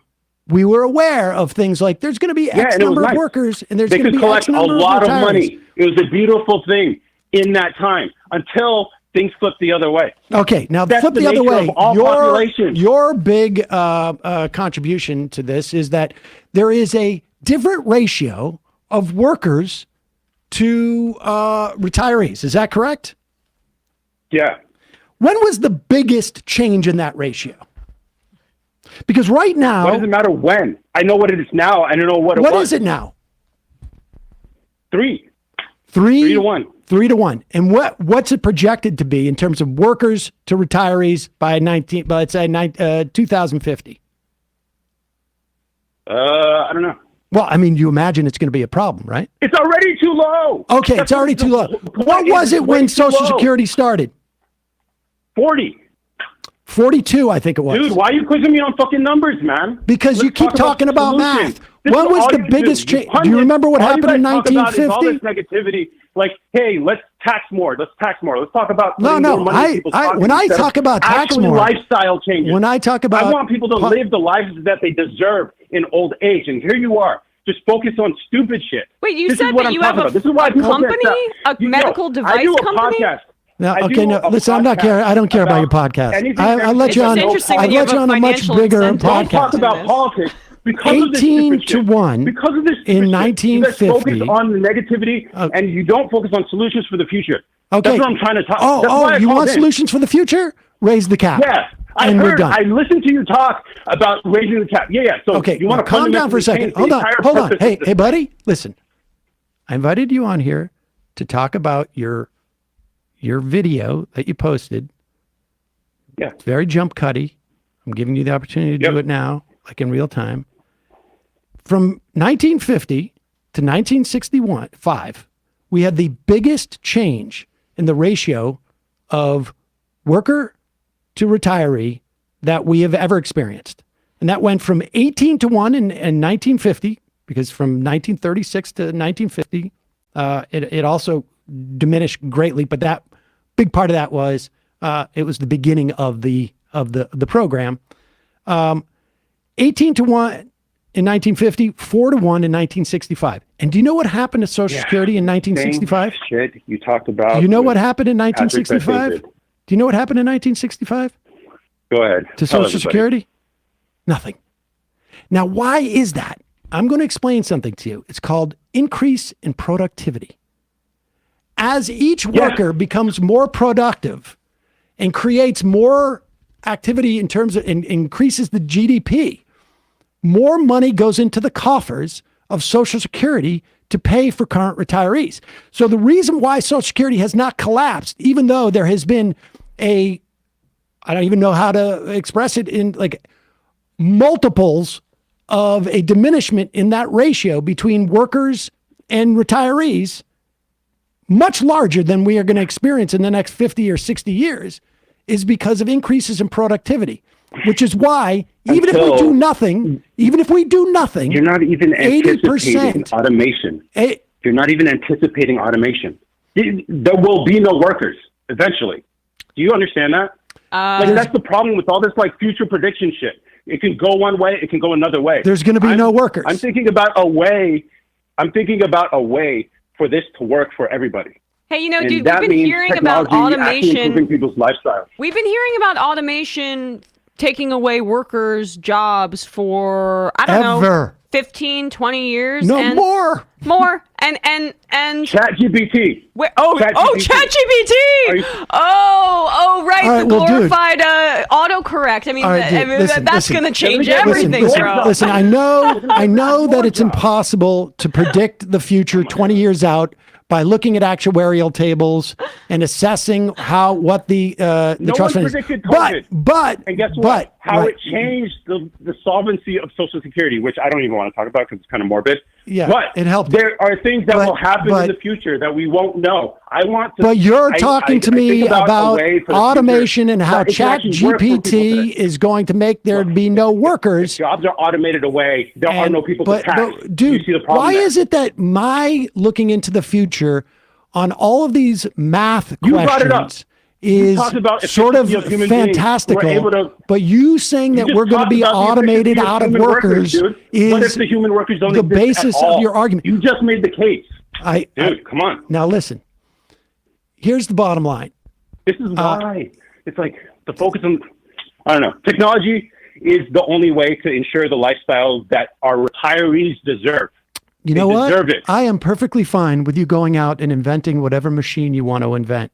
In the I'll have to, meantime, yeah. I'll have in the to. meantime, we are taking in 5 to 7% less in national income via Social Security taxes because of wealth disparity in this country. And if we raise the cap on who has to pay Social Security taxes, the trust fund will insolvency in 3033 or whether it's 3034 or 3032 is irrelevant. We will. Do you know why the cap exists? I suspect it's because wealthy people didn't want to pay above that level. No. It's because the idea was it's a social program to help retirees that you pay into with the expectation that you pull out. If there's a cap on how much you can pull out, there should be a cap on how much you put in. That's the whole point. You want to change it into a wealth redistribution program? Convince congressmen to do that. Go ahead. I will try to do that. That's what I'm trying to do. It won't happen. So I'm thinking. Well, what is the what can we idiot actually part make of? work? I'm just curious. Why am I a fucking idiot for understanding that and wanting to pressure politicians to remove the cap so that we can keep at least 30% out of poverty and then another 30% from living right on the edge of poverty and all the sort of like downstream implications of that in terms of other people? Why is that idiotic? As opposed to you wanting to invent a machine that's going to make it easier for You're expecting politicians to reform something. Like they did in Something that was never 1981. designed to be, Like they did in it wasn't designed 1981. to be a wealth redistribution program. It was never that. You're asking them to change it into something, and you got to get both sides of the political aisle to do that. You think that's going to actually work? Do you know how that's many the people? problem with your Do you thinking. know how many people make It's money? all just If talk. you're worried It won't about the actually make wealth happen. redistribution, let's just do it. We'll do it. We'll put in a donut hole. I don't mind it. How's that? I don't mind it, but I don't think you can get it to happen because the way our government works. You can yell, you can complain, you can have your show and complain about all this stuff. But wait a second. I'm talking about So actual reality here. Okay, reality here. I'm going to give you it's not 2 gonna happen. minutes, 2 more minutes to tell us the actual reality of your solution to this. Go ahead. Okay. All right. So anyone under 40 should expect we're not going to get Social Security the same way our parents and grandparents have. Pause it. So we Pause should it. be Pause it. planning Pause for it. Hold on. I'm Well, going to come restart on, the you said clock. you were I'm gonna give me 2 going to minutes. restart the clock. Come on, bro. Because the premise in what you're saying, again, 80%. If you want to remind people, if you want to tell people information, not about your plan to fix this, but if you want to tell them All right, about I'll the qualify situation it. now, you need to be accurate on my program. On your Twitter feed, you can say whatever you want, but you got to say, if government does nothing right now and you're 40 years old, you can expect only 80% of your Social Security benefits. All right, I'll reset the clock for you. Go ahead. Well, I said under 40, so that applies to you. Under 40, if you're of working age, whatever. Okay. So, saying all that, so anyone under 40 should be planning that you're not going to get as much. How about that? Is that cool? Sure. All right. 2, I think the government has to get out of the way when it comes to technological innovation, especially in the medical field. Like, the distribution of how much the government pays in Medicare and all that stuff. So that is way more expensive than it needs to be. And a lot of it is driven by regulation and big corporations who are probably in bed with government. So get out of the way so we can reduce the cost there. Also, technology to reduce the cost of housing and food production so that people can actually live good retired lives. And that, if we can do that through technology, then the actual dollar figure won't matter so much because everyone will be able to afford it. How do you do that's that? That's the argument. Okay. Okay. Well, you did that in a minute. You did that in a minute. And I think that's pretty compelling. Government get out of the way so that medical costs go down Of course, if people will live longer there, but the technological advances that you are talking about are going to make everything better. All right. Yeah. I don't know how I could argue with that. Yeah, I know. That's the thing. I think we would agree on 60% of things, and on the 40% we disagree. You know what? You're wrong. I was being So, facetious. It's just that I didn't think you really said anything. I mean, I gotta be honest with you. I don't want you to feel like Look, I mean, I just don't know how you deserves better businessmen, and I'm going to give it to them. All right. Well, I wish you can talk all you want. You are. I hope if you hate that politics you are, and you don't like how negative it is, listen to the Table Moments podcast. We don't talk politics. Typically, that slipped out. My bad. Okay, That's a good pitch to people turning into a dry political podcast. They definitely will do that, sir. I appreciate the call. There it is, folks. I hope that as a business person, he is better than he is in sort of understanding broad policy questions. God forbid argument. anyone considers him, like, say, a fucking idiot or something like that. That's right. I mean, that was, but understand and I don't even know if he's aware that's what he's doing, but that whole libertarian business mindset, which is that, like, I'm gonna make an assertion about how things are gonna get bad. I'm going to then depoliticize you by telling you that politics are stupid to talk about, to expect politicians to help you out is folly, and it's a waste of your time, which of course is completely depoliticizing. Is it going to be a struggle to get politicians to raise the cap and fund Social Security properly? Of course. But if you'd asked me 10 years ago, is it a struggle to keep Social Security politicians, Democrats and Republicans, mostly no, all Republicans, some Democrats, from cutting Social Security benefits? I would have said that is going to be very hard, but that's where we are today. And so the idea that these libertarian brainiacs, part of either what their agenda is or what they're acting upon is this sense of depoliticization, because they want the rest of you to feel like there is no point in demanding stuff from politicians or from government. Allow really wealthy business people to provide for you, because that's in their interest. It's in his interest. Didn't he say that's what his line of work is? Apparently. Medical technology? Yeah. I mean, that's just like, yeah. Medical technology is going to save us. I mean, we're not in the business of Social Security. We're not making money off of Social Security and making these arguments. You can make your judgment about what that guy's motives might be. But it is also amazing too, dude. If it's not like you didn't have a 2 days to know this, like, go back and read the report. Be able to answer the two basic questions that your whole thing was premised on. One, that there's going to be no money in Social Security. You shouldn't need me to tell you what the Social Security Trust report says, trustees report says, 80% benefits. And you should know, if you're talking to 40-year-olds, what the retirement age is for 40-year-olds, because it's different than it is for me. This is in 1981. They made a deal that would raise the retirement age starting, I think it was in 2000, by a couple of months every year. And so by the time a 40-year-old retires, it's going to be 67 for full retirement. They've already raised the age. And you should also know about all of your assumptions about productivity.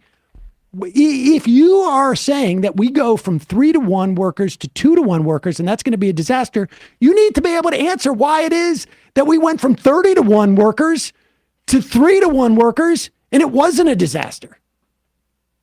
Like, just, I invite you on the show, call in, I take you out of the thing. You didn't need to do any effort. That's rude. It's rude. That's ruder than him calling you a fucking idiot? I mean, if you're going to call me a fucking idiot, at least back it up. That's all I'm saying. Yeah, maybe you just don't understand Show the machines, effort. Show the effort. What's your love language? It doesn't seem to be, do your homework. Love language, doing homework. That's one of them, right? Yeah. Acts of service. Yeah, acts of service. That's what I'm talking about. Doing your partner's homework. Displays of affection. Doing Yeah, homework. exactly. Where should we go here? Oh, sure. Tim, I guess it's fun. Let's take one more phone call. Let's see if we do a little cleanse palating. Calling from a 303 area code. Who's this? Where are you calling from? Oh, shit. This is Ari. I'm calling from Seattle, actually. This is a Denver area code, though.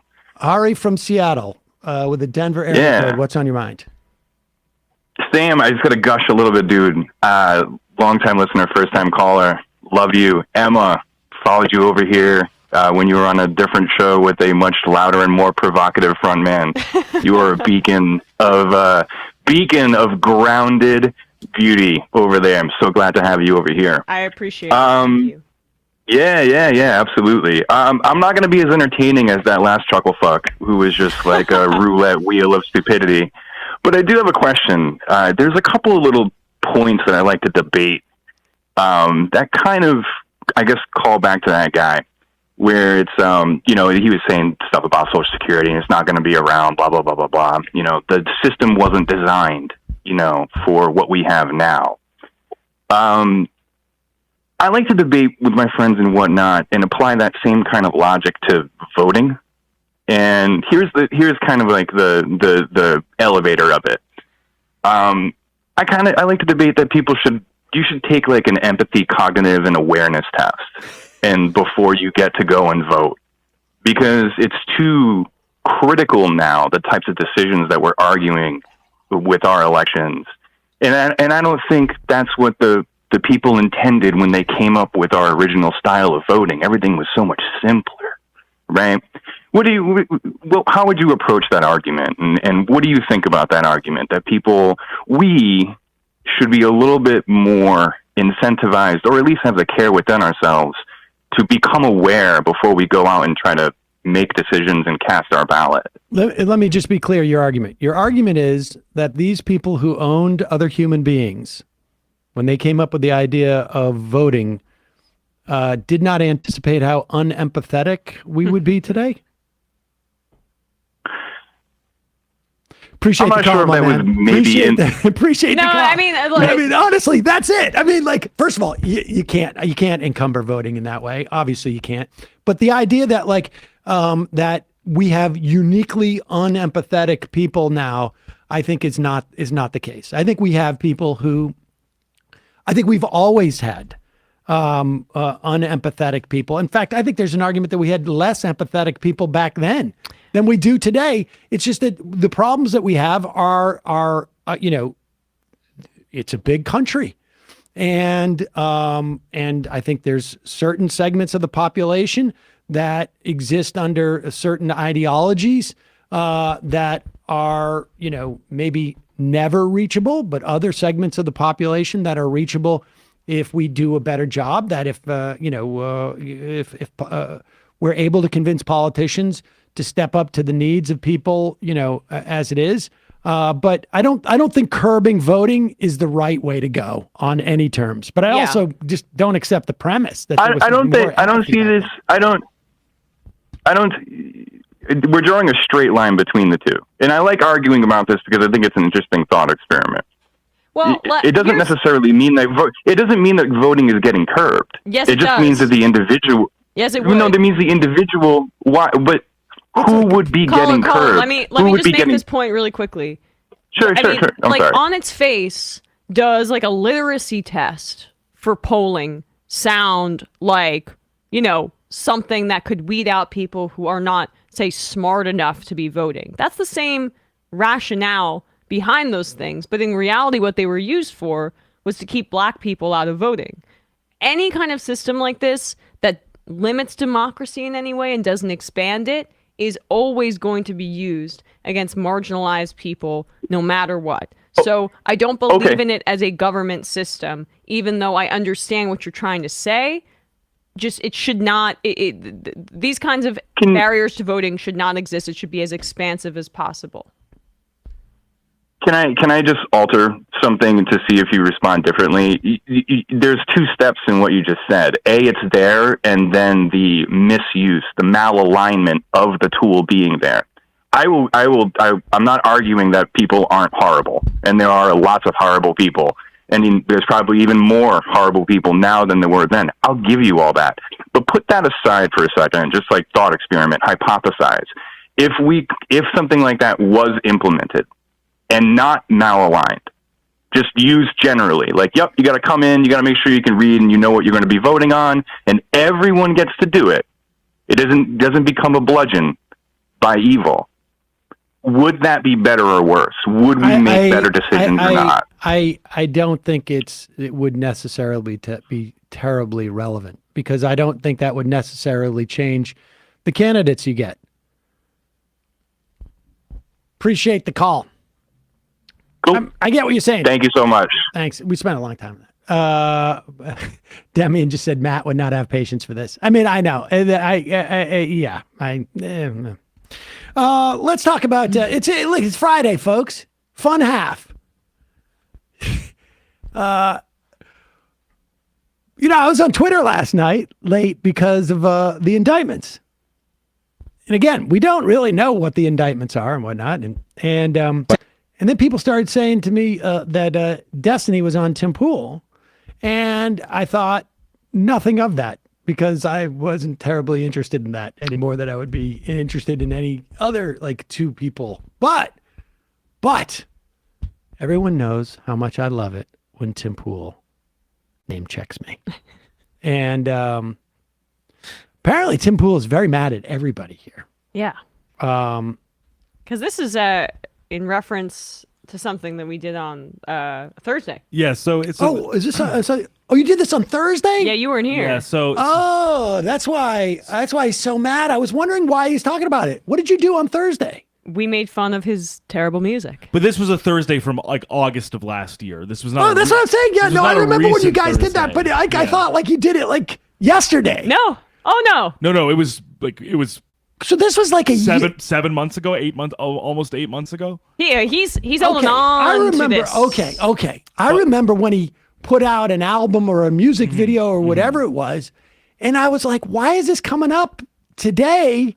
And I thought you guys had talked about him yesterday. So either he's perusing our channel for videos about him, because this is old, or he's just been carrying this with him for a long time. And this is from a super chat he gets. He gets one, I think, every few episodes where someone says, "Why won't you debate Sam?" And so this is the problem that Tim has, because he sells off. He basically chooses money to be the way in which he addresses any type of criticism. Some people could stand up and pay for it. Right. Like, what we do is, like, we just take phone calls. And short of, like, your area code, we don't screen. Right. Sometimes I'm like, I want this region of the country. No, I don't. Yeah, and we took that guy because he sent me tweeted me his area code. But Tim, because he pays, this happened to Dave Rubin a lot too, where you get paid to answer questions, and he got upset about it. Let's hear this. I haven't heard all of it because someone just. All right, good. Tim, Sam Seder seems to think you are afraid to debate him, claiming that you asked him to come on the show during COVID as his excuse for not coming on. Would you publicly ask him to come on the show? So the issue with Sam is I've known him for a really long time, and I made a tweet where I was like, we typically invite people on the left to come on the show, and then they just never do. They never respond, or they respond once and they don't get back to us. And then Hasan and Sam both said, I'll totally do it. And so I privately messaged both of them and said, awesome, would be excited to have you, especially Sam, because Sam was the first guy to ever give me a shout out in media ever. He said, like, oh, look at these guys, Occupy Wall Street, fantastic work. And I was like, we'll cover the cost of everything, we'll fly you out. And then Sam basically was just like, I'm not going on your show. And then tweeted accusing me of, like, making it up or something. Oh, it might have been a COVID thing, because he just went on Patrick Bet-David's show. He tweeted at me that he was going to come on the show, and then privately was like, oh, I'm not coming out there. And then I'm like, okay, whatever. Like, you said you would. You actually set a date and everything. I told you the date. I told you the time. You said yes, you agreed.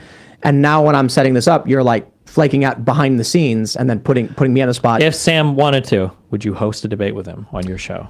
No. And Hasan, yes. Hassan politely messaged me and said, hey, look, man, I know I said I would. I feel he said something like, I feel pretty bad, but like, I'm not comfortable flying right now with COVID. And I was like, totally understand, dude, no problem. Oh my Later God. on, when I asked him again, he's like, bro, I host my own show. And I said, you are totally correct. Like, the idea that I'm going to ask someone who hosts their own show to cancel their show to come on my show, I just totally get it. So if I like Kyle Kalinske, for instance, has talked about coming on the show before, but I'm like, whenever you can, because I know you do your own show. Like, I'm not, if people want to come on the show, it's like doing me a favor. But the issue with Sam is that I believe he is like, he's a grifter. Like, you don't think he believes what he says? I think maybe half of it. I think he doesn't know about a lot of issues and he says things just for the sake of shock value. He makes a bunch of videos. Hold on for 1 second. Before we get to that, I'm going to read now our exchange. I just found it. Okay. And the weird thing is, where he says you bailed. Well, I did bail. I mean, part of what he's saying is true. But part of what he's saying is complete lie. And the weird thing is the timing thing is also really different. Okay.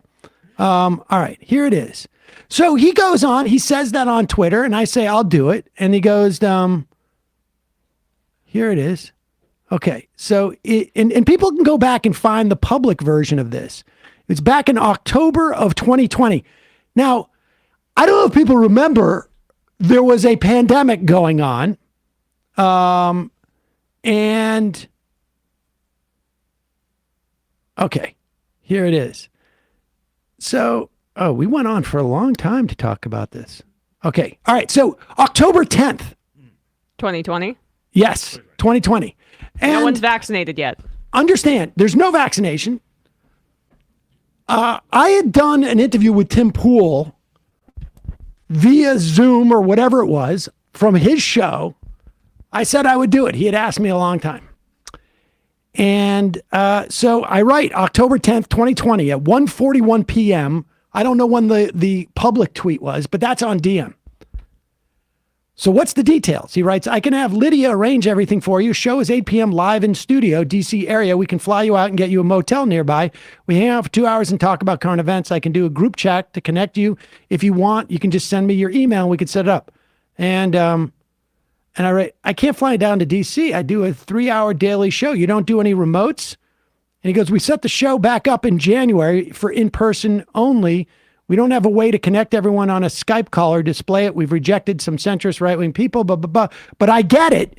It's one of the challenges of getting guests. You and Hassan host your own content, so it's probably harder for you, but I appreciate the enthusiasm. And I write back, COVID hasn't affected your bringing people into the studio? And he goes, no one. We actually stopped guests for a while over it. Rogan never did. Then we started up again in the past month or so again. And I wrote, Trump never did either.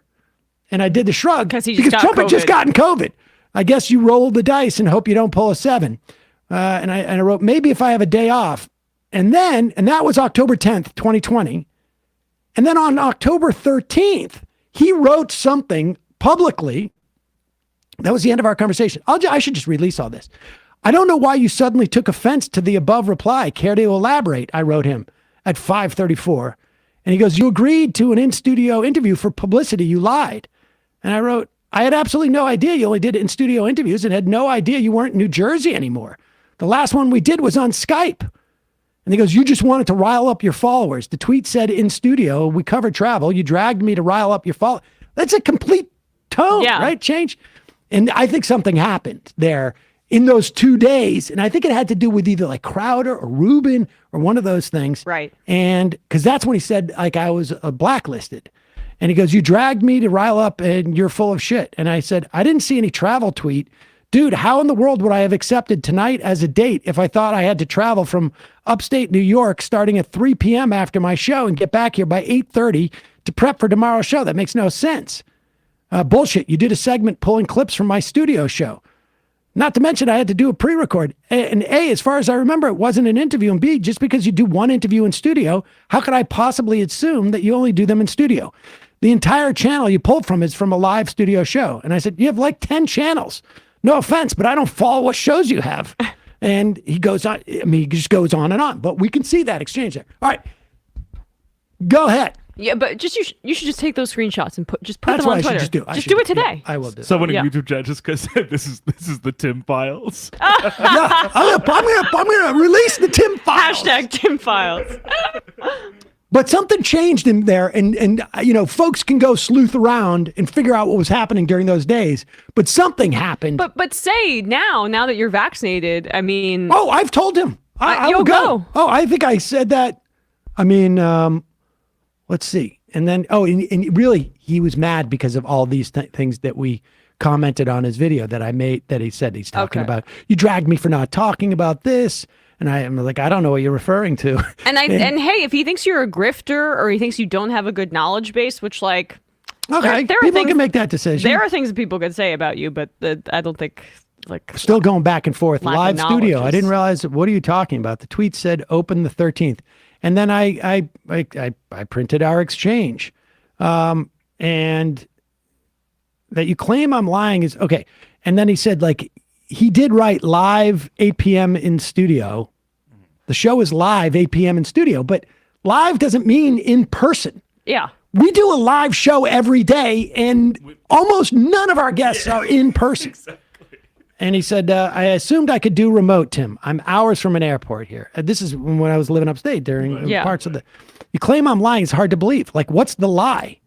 And I mentioned concern about COVID, and then we keep going on and on. And then he goes, you shouldn't publicly try to drag me unless you know what you're talking about. And I go, if I want to drag you about how irresponsible that is, I would have dragged you for it. And then he's claiming that people weren't dying, that COVID wasn't resurging. This is in 2020 still. And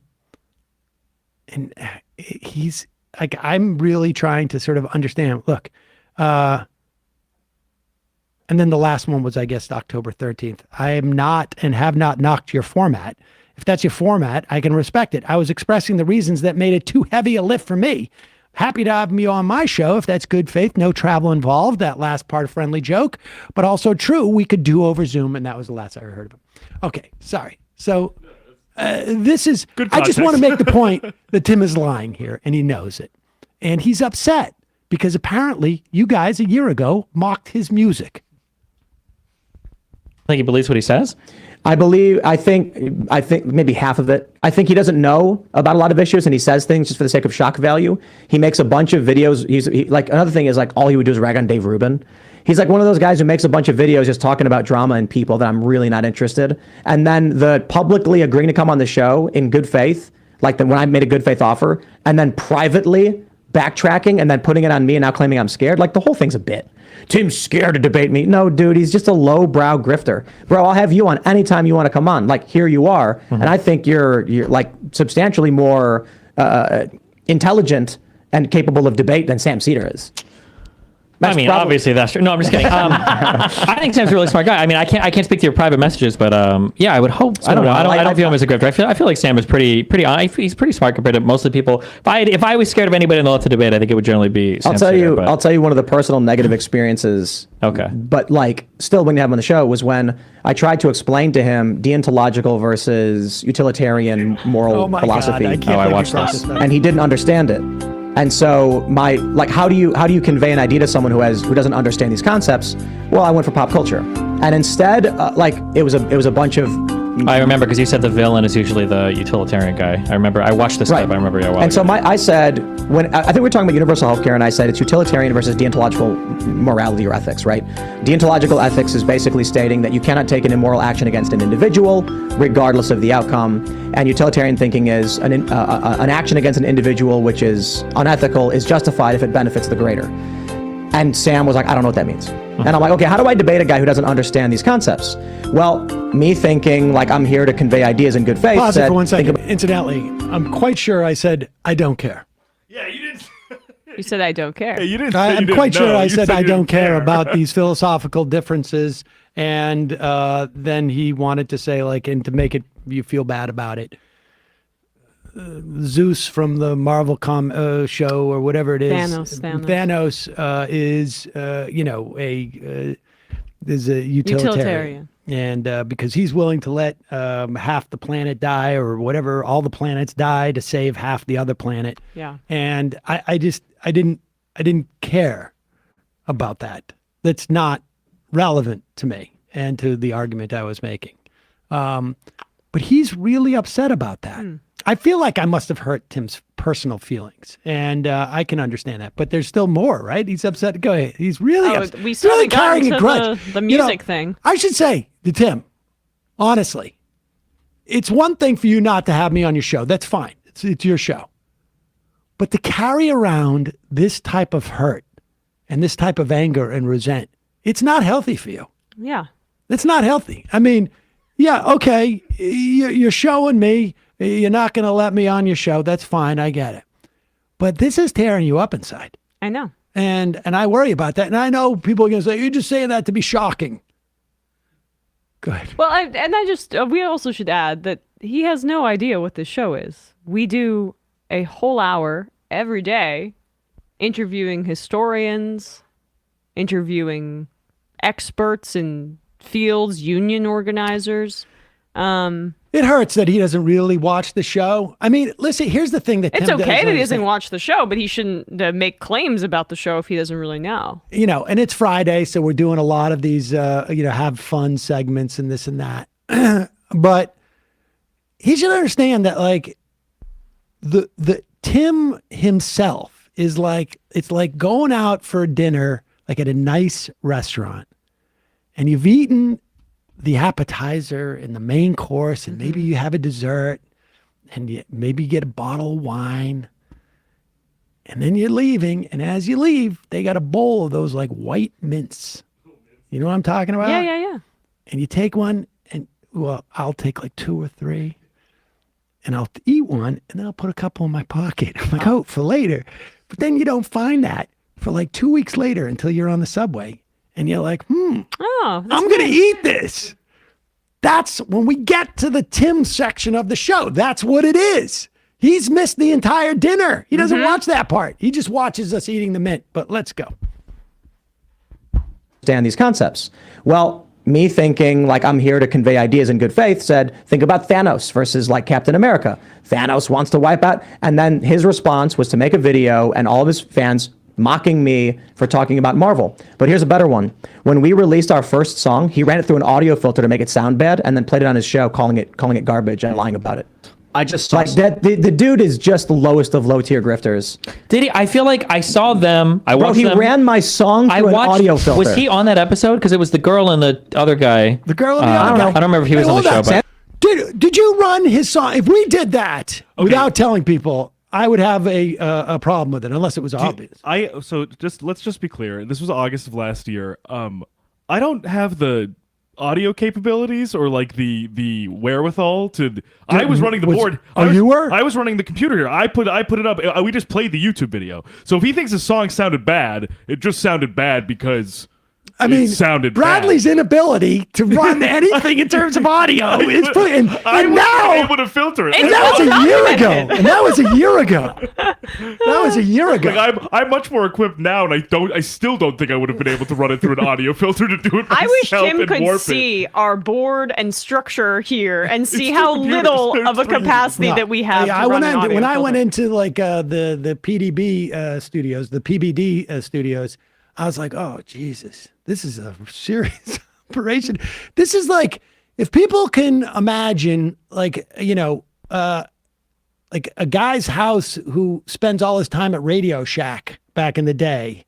That's what this looks like. There are cables everywhere. Everything is hodgepodge. Nobody knows how to, like, we've got to hum. Just jiggle everything. And that's it. But go ahead. Sam Seder's show played the song we put out and put it through this weird filter to make it sound like garbage. Okay. And that song actually did really well. It's the best song we've had so far. Charted on Billboard in a bunch of different categories. And then they're just like, oh, it's so bad. Oh, man, it sounds like Nickelback. And I'm like, if anything, it sounds like emo, not Nickelback. You know, I'll point something out about Sam. It's all fake grifting. Sam went on Patrick Bet-David's Valuetainment podcast. I thought it was very cool. I didn't see the whole thing, but they talked about Medicare, they talked about finances. And then Sam, you put up a video on your channel that says, it's a picture of you and Pat, and it says, Sam Seder debates rich guy who hates taxes. Like, you didn't even use his name. That's dirty, dude. It's all grifting. It's all fake garbage. Like, he's a huge podcaster. You should make a big deal out of that. He's grifting. All right. Now, I should say, I don't ever do the titling on this program. I don't go back and review the videos. It is the way that we pay for the show, or at least part of it. And to be honest, I had never heard of Patrick Bet David before he contacted us. So I'm just not aware of him. He may be big in that circle, but I don't know if our audience was terribly aware of him either. And the fact is, the guy is the first line of his bio. Go to his bio page. The first line of his bio is he made over $200 million in some insurance thing. So what do you want me to tell you? The operating fact is that he is a rich guy. Yeah. Also, the girl and the other guy, I'm just going to return to that. Matt Binder was on his show. Was on Destiny's show? No, he did Tim's show. Oh, I don't know. But can I just say too, it's rich, and this is obviously, honestly, of both of them, of course, Destiny. As much as Sam has had, tips with Destiny on his show, Destiny, I think, has a lot of respect for you, Sam, and I think that was made clear. But Destiny's entire channel does the similar thing with SEO algorithm-based titling, where you just say, leftist host melts down, so-and-so. Like, you don't make it as specific, because if people don't know who Patrick Bet David is, they're not going to click on it. Yeah. If they see Sam is debating a rich guy, it could have been a phone call and they'd want to watch that. Yeah, it's kind of, I think it's a frivolous argument, and it belies like either a willful or a non-willful lack of understanding about how we make clips and what does well and what doesn't. Yeah, I mean, if you're going to complain about titling, it seems like quite a shallow argument, and you just need to watch the video and judge for yourself. And of course, it's coming from Ian. Kanye is going to be seen as the savior of the Jews. Crossland over here. Yeah, but Ian said some nice stuff about the show in the past, so I find that to be a weird argument. But anyway. Yeah, I mean, I don't think. When Patrick they put up clips of the interview, and I don't think they used my name. And why would they? Right. It should be like, whatever, weird leftist or tax-loving guy calls for more taxes. Yeah, right. I'm not going to take offense to that. That's the thing, is that, so much of this for a lot of people in this business, it is really about, celebrity, and it is about, there's a lot of personal things in here. And I want to make this clear to Tim and Ian and all of them. I don't harbor any personal feelings towards them at all. I am just aware there's a lot of young people who go and watch your show, or maybe middle-aged people who watch your show. They get bad ideas based upon bad information, bad senses about politics. And to the extent that I mock you or mock your music or call you a rich guy or whatever, I am doing it because I want to diminish you as a messenger for that bad information. I'm trying to be honest here. I am mocking you, not because I have a problem with you as a person. There are some people out there I think are really atrocious. But the reason why I show up and do that here every day is not because of what, I can do that at home. The reason why I show up and do that every day here, and I think we all sort of feel this way, is because I want to interfere with your ability to spread bad ideas based upon my definition of what good ideas. I want the outcomes of society to be better for the most amount of people. That involves things like redistribution, certain amount of egalitarianism, equality, communalism. There's a host of other things. And because of the medium, this is the medium. So don't take so much offense. It's okay, Tim, if Emma doesn't like your music. Yeah. I'm sure I don't like it, but I've never heard it. And Bradley doesn't like your music. And if we're going to mock it by changing, auto-tuning it or whatever it is that we do, we will cop to that and do it on purpose. I mean, if it was up to me, I'd play your music and just keep hitting fart noises on my board. Yeah. But, I missed that day at work. No. So- Right. We'll be upfront about it if we do it, Tim. But you don't have to worry about that for now. It just sounded like what it sounded like. Yeah, there you go. Eek. Really cool says, agree. Some of the clips are badly titled. Tell whoever's doing that. We're not MR. We're MR, not TMR. Kind of my little pet peeve. Sure. There's different, there's different arguments about it, but basically I am not a business guy. I am not a manager. I mean, I try. Well, but I'm a little bit loose. Hey, I mean, yeah, but I'm not complaining.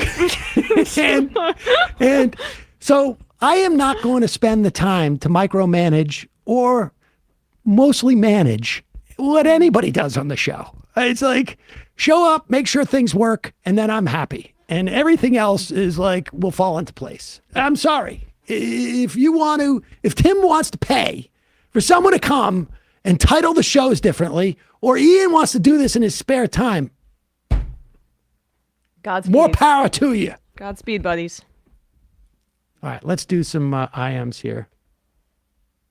We're really wasting a lot of time today, but we had a great conversation, Mehdi, and did a lot of good interviews this week.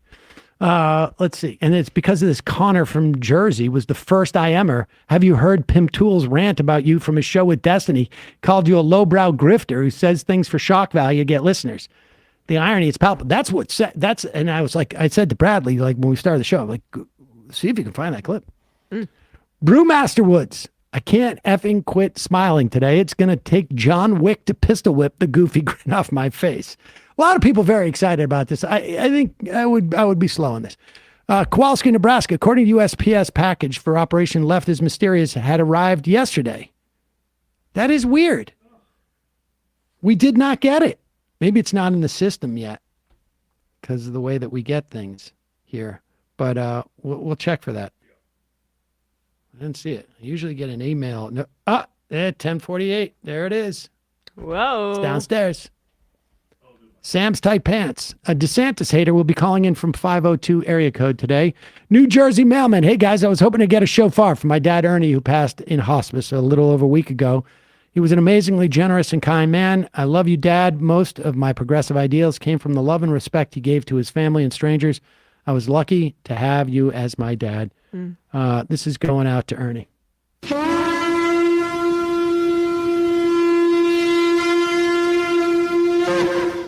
Majority Report wardrobe coordinator. Look on the bright side, conservatives. At least one of Epstein's friends is being held accountable.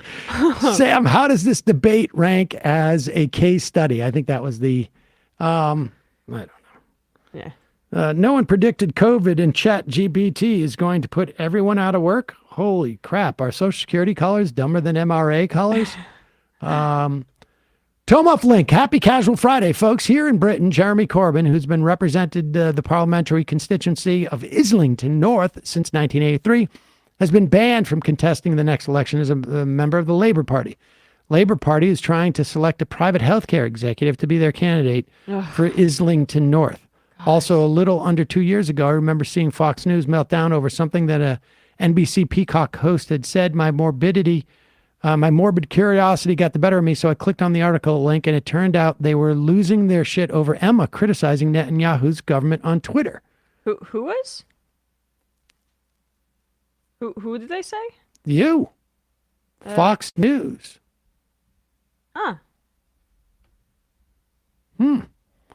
Maybe they identified you as a Peacock host. Perhaps. There you go.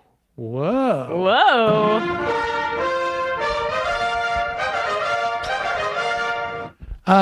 Adam from Indiana. I think we can infer that Eamon came on the show to stump for personal responsibility in regards to retirement savings. Personal responsibility should roll in tandem with a policy to create the best outcome. Advocating solely for personal responsibility with low taxes and Social Security is capitalist libertarian hell. His vision is people clambering over one another, buying rental properties and passive incoming food out of people's mouths. I mean, we've run that experiment before. Yeah. That's why Social Security exists. We've run that experiment and it didn't work out well. And if you look at the 401k savings rates, it is a failed experiment. For some people, it's good, but it turns out not everybody is A, great at investing, B, great at saving on their own. I mean, this is true. And the question is, as a society, should we say to someone who's 65 or 67 or 70 or 62, maybe they've been working as a doctor and they didn't save any money or whatever, they lost their shirt in the stock market, or maybe they've been working like any, or make an income like 50% of the people and never had an extra dollar or never had the opportunity to have a 401k. Maybe they were responsible with their money, maybe they weren't. As a society, should we say to those people, sorry, dude. Yep. Cat food, work it out better in the next life? Or do we create a social insurance program that makes sure it doesn't matter if you're dumb or smart, whether you're brilliant with money or you're an idiot with money, whether you're super buttoned up and responsible or if you just love to party or whatever it is. As a society, should we say, you know what? We're not going to be moralistic about this. Regardless of what type of human you are, assuming you're not out there hurting other people, in which case, you may run afoul of the law. But if you're just a person, by the fact that you're a human being, we're going to determine as a society that we're going to create a policy that's going to make sure that you are going to be able to eat and you are going to be able to have housing. And we're going to morally judge you, but we're not going to do so in such a way. We can do that in your homes. We can say that person's a real loser or bad, irresponsible, or, whatever it is you want to say. But as a human being, you deserve the right to be able to live however many years you have left after working the majority of your life, to live in a way to make sure that at the very least, you're going to be able to eat. You're going to be able to pay for heat. You're going to be able to live in your apartment. Maybe every now and then you'll be able to go out and see a movie. Or you're going to be able to pay for like cable television so you can watch a movie. Like that should be the absolute bare minimum as a society that we provide. And it really gets down to whether you believe that's the case or you don't. All the other stuff that they talk about is just absolute BS. There is a way for us to figure that out. Period. End of story. Political economy. That's the bottom line. We're making the decision. We made a decision during COVID that we weren't going to have as many children in poverty. And like that, almost overnight, several months, we eliminated 40% of child poverty in this country. And then just as quick, we decided, that was an interesting experiment. Let's go back to the way it was. And boom, I guarantee you in 8 months, I don't know what the timeline's going to be, but it's not going to be much longer than that. Maybe it's already here. We're going to see that child poverty is back up to pre-COVID levels. Political economy. The economy does not make these people poor. Our decisions as a society, as manifested through our government, makes these people poor. And makes these people rich. Not each individual, but says there's going to be a cohort like this and there's going to be a cohort like that. And we decide how big these cohorts are. And everything you hear about technology or all these other things, that's just a way to obscure that fundamental decision that we're making as a society, because they're afraid if we are conscious that we're making a decision about this, that you can make a conscious decision that the economy is not like the weather. And even we know we could actually do have influence over the weather long term, not on a daily basis, but long term. We have the ability to make the weather more extreme. We have the ability to change the temperature based upon what we do. But they want to make it like it's just you're born, you die. Those are irrefutable. And economics is like that. No, it's not. We create economics. It is done within the context of a society and a system. We decide. That's why this guy's calling up and going, all you do is talk about politics and wanting government officials to do stuff, and you're not, developing, technology. Give me a break. Devoid reality. I'm 64. I had a good middle-class job. I put 20% of my income into my 401k. And just as Dr. Wolf says, every 47 years of my working career, the system collapses and I'm right back where I started. Thanks, Clinton, W, and Trump. It's the system, stupid. Mm-hmm. There you go. Apocalypse soon. Libertarian caller will be calling in from a 408 area code today. It's staring right at me. It's caller number 7. Look at poor Emma. Look at poor Emma. You want to do it? Call from 408 area code. 408. Hey, Sam. Sorry for the delay. Had to step out of the trailer on a job site here. Okay. Andrew from San Diego. Andrew from San Diego? Are you a libertarian? I am, and I'm here to tell you why you're an effing idiot. Okay, I appreciate that. It's about your 90% tax rate proposal. Okay. Let me just remind So people what I did little, on the PBD podcast. Yeah. I called for a 90% marginal tax rate on every dollar over $3 million for personal taxes. And go ahead. I'm an effing idiot for that. Yeah, so the reason why it's not going to work, got to give you a little history lesson here.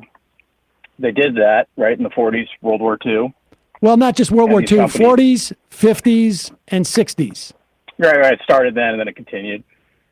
So those companies, instead of siphoning money out of the systems for themselves, for the owners, they reinvested it into the company. They grew larger, more successful than they had ever could have imagined. They, hired more workers, they had pensions, and then it got to a point where they had so much influence that they could hire, politicians, whatever council member or congressman, idiot son, give them a job, and now all of a sudden they have more influence over the system.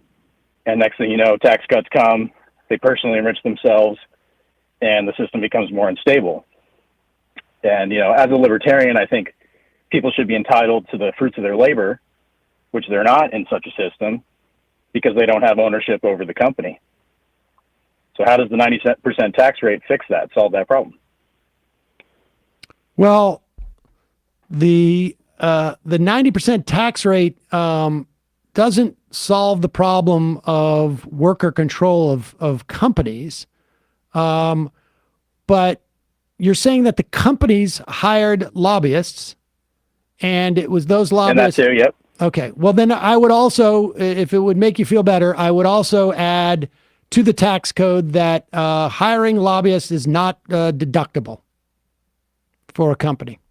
Right, but they have influence over these politicians, and they can change the laws as they see fit. So Well, how do they have influence over the politicians? But one example is they hire their friends and family or give them insider trading tips. So they break the law. It happens in many different ways. They break the law. And then rewrite the laws, yeah. Okay. Well, if they're breaking the law, what I would do is enforce the law and put them in jail. But if I have a better solution. Okay. I think what should be done is similar to how Germany has workers on the boards that govern the decisions of the companies. A, we should have that. And then B, we should institute a law, which could be done with the IRS, where once a company reaches a certain size, it has to start selling shares to the workers. The owner or founder of the company, once you've created this great successful company, now it's worth, 25, 50 million. Maybe we'll be generous to say 100 million. Once you hit 100 million, you got to start selling off shares to your workers. And, if you once you become $1 billion company or whatever scale we so choose, it should be a fully employee owned company, or, minimum 50%. We have to, the workers need to have equity for their contributions building into the company. Now, let me tell you something. I am more than comfortable with that suggestion. And I would be disturbed at the idea that I am agreeing with a libertarian, but Sir Jacques Hughes, what you've done is really, really low. Really, really low. Yeah, I'm just messing with you. I'm messing with you. I'm sorry. I know I gained the system. I knew it. I knew it as soon as you started. Yes. No, I agree with you. I mean, I don't think the 90% tax rate is a panacea, because obviously it keeps opening the door for, a Ronald Reagan to come in, but it's not just Reagan. I mean, it was others who were rolling back. I mean, there was, in the 70s, there was basically, the Empire Strikes Back type of situation to all those things. Yep. And yes, I mean, there's a whole host of other things that if I was to, get the levers of power, I would advocate for. But particularly in the context of going on to a show like Patrick Bet-David's, let's start. Let's, you're trying to plant a flag. Yeah. You're trying to plant a flag and have the argument on your terms. Yeah. I mean, that's the value of it. It's not like we're going to get a 90% top marginal tax rate in the foreseeable future. It's just about reframing the conversation around what's possible given what we've done, what things looked like in the past. And to be clear, that diminishment of power that comes from the 90% tax rate is the point. And you make sure that these business interests don't have the ability. You don't allow for a tax deduction for lobbyists. There shouldn't be one. And you could argue. Yeah, in all seriousness, the 90% tax rate I think is good for handling the personal income inequality, but I do think in all seriousness that it is an overlooked aspect. Something that the labor movement historically overlooked was the equity that these companies still, even if you had the high marginal tax rate, they weren't personally amassing as much wealth then as they are now. They were still accruing wealth because these companies were going from $10 million to $1 billion company. They were proxies. And that equity wasn't being redistributed. Yeah, they were proxies. I agree. Well done. And as Tao. But yeah, first time, long time. I flirted with the idea of libertarianism in my early 20s, but I mean, I can remember the exact moment when I snapped out of it, which was I was listening to the Darryl Perry libertarian presidential candidate debate with you live. And I went to my lunch break when do you remember the Inception caller shortly after that debate? Oh, when somebody called in doing an impression of Michael, doing an impression of Donald Trump, doing an impression of Nelson Mandela. Oh, doing yes. an impression of Trump pretending to be his Sopranos or fake something. John Miller. Yes. Who was that caller? Did you guys ever figure that out?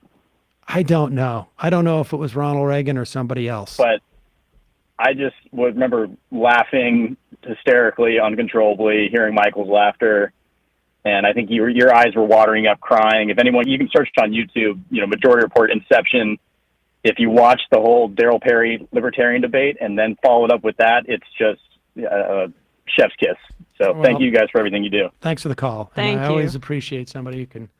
You've gamed the system, sir. Game the system in that way. First. Whoop. Oh, no. I'm sorry. Well. I do appreciate the call. And as somebody said, some people are like, God damn it, another libertarian. But then people are catching on very quickly. Right. This libertarian has invented communism. And Tao of Poop says, fool you twice, shame on you. All right. Won't get fooled again. Won't get fooled again. Should we do this Chaya yeah. Yes. All right. So, I mean, no, it's okay. We played on the show yesterday that Chaya Raichik, again, I don't know if I'm saying her name right. I will completely maintain that I don't care, since she has no interest in respecting the way that other people choose to identify themselves. But she's been like making the rounds, I guess, because just her dazzling charisma is exactly what the right-wing anti-trans movement needs. Promoting her children's book, which likens transitioning into another gender to ice cream and cupcakes that all the kids really want, but they have to go and ask their parents if they should have all of this sugar. I think it says something about her psychology that she thinks transitioning is just like this tasty cupcake. But putting that aside, well, wait a second. Let me just add something to this, because Yes. in FUBAR we quoted, and I can't remember who the one of like the big sort of fundamentalists, and Rychek is also a fundamentalist. You should understand that she's not a Christian fundamentalist, but she is a religious fundamentalist nevertheless. And there was another one, and I can't remember his name off the top of my head, but he would refer to gay sex. He was fighting, of course, marriage equality and gay people existing. And this was back in the 90s and the aughts, as like heroin. And if you get a little taste of it, you can't stop. Mm-hmm. And that's why you have to. And there is like everything is set up within a fundamentalist mind view of like, don't bite into that apple. Mm-hmm. You cannot control yourself. In fact, you can see right here, she is wearing clothing that covers her elbows. She's trying to sort of like not stand out for this, but covering her elbows and her knees, because she believes in a fundamentalist version of religion that states if a woman shows her elbows or her knees, it's too much temptation for the men. Yeah. And that's a sin. But to your point about that example in FUBAR too, it's just interesting about where this hatred comes from when they seem to perceive someone's gender ideology or sexual orientation that they're so hateful towards as like the apple that Adam and Eve bite into or whatever. It means that there's some things under the surface that they might, want to acknowledge, but they're not. They're choosing not to, and put their push their hatred outwards. But with all of that prelude here, she went to Congress. She was in Washington, D.C. She tried to troll Alexandria Ocasio-Cortez. And this is the video that she put out, I guess, in tandem with the Heritage Foundation. Glorious. I am here outside the Cannon building. I was here last week because I attempted to ask AOC why she lied about me in a committee hearing. She cowered away. She refused to talk to me. So I'm back here today, 1 week later, and I'm going to deliver her an ethics complaint that I filed for lying about an American citizen in a committee hearing. So AOC, she broke the rules. Believe it or not, there's actually rules on Capitol Hill. And 23 Clause 1 is the big one. You got to act in a way that reflects credibility on the House. And lying about, a U.S. citizen certainly doesn't do that. So we're filing this ethics complaint. Let's go inside and see if she's there. What Marjorie Taylor Greene did. How are you doing? Just dropping off some mail for the Congress. Hi. So basically a few weeks ago, AOC lied about me in a committee hearing. Okay. So I tried to come last week and talk to her, but she kind of cowered away, wasn't interested in talking to me. Okay. So together with Mike from the Heritage Foundation Oversight, he helped me file this ethics complaint. So we filed that. And if you can give it to AOC, I would really appreciate it. Thank you. And tell her to stop lying about American citizens. Right, have a good one. Okay. Thank you. I just dropped off an ethics complaint at AOC's office, and unfortunately she wasn't there. So we left, and then I was walking through the Capitol, and guess who I bumped into? AOC herself. I just delivered an ethics complaint to your office because you lied about me in a committee hearing. Yeah, no, so actually, I never you're inspired a bump for No, it, you're and I actually bumped also super for transphobic, and I never want to share space with you. Thank you.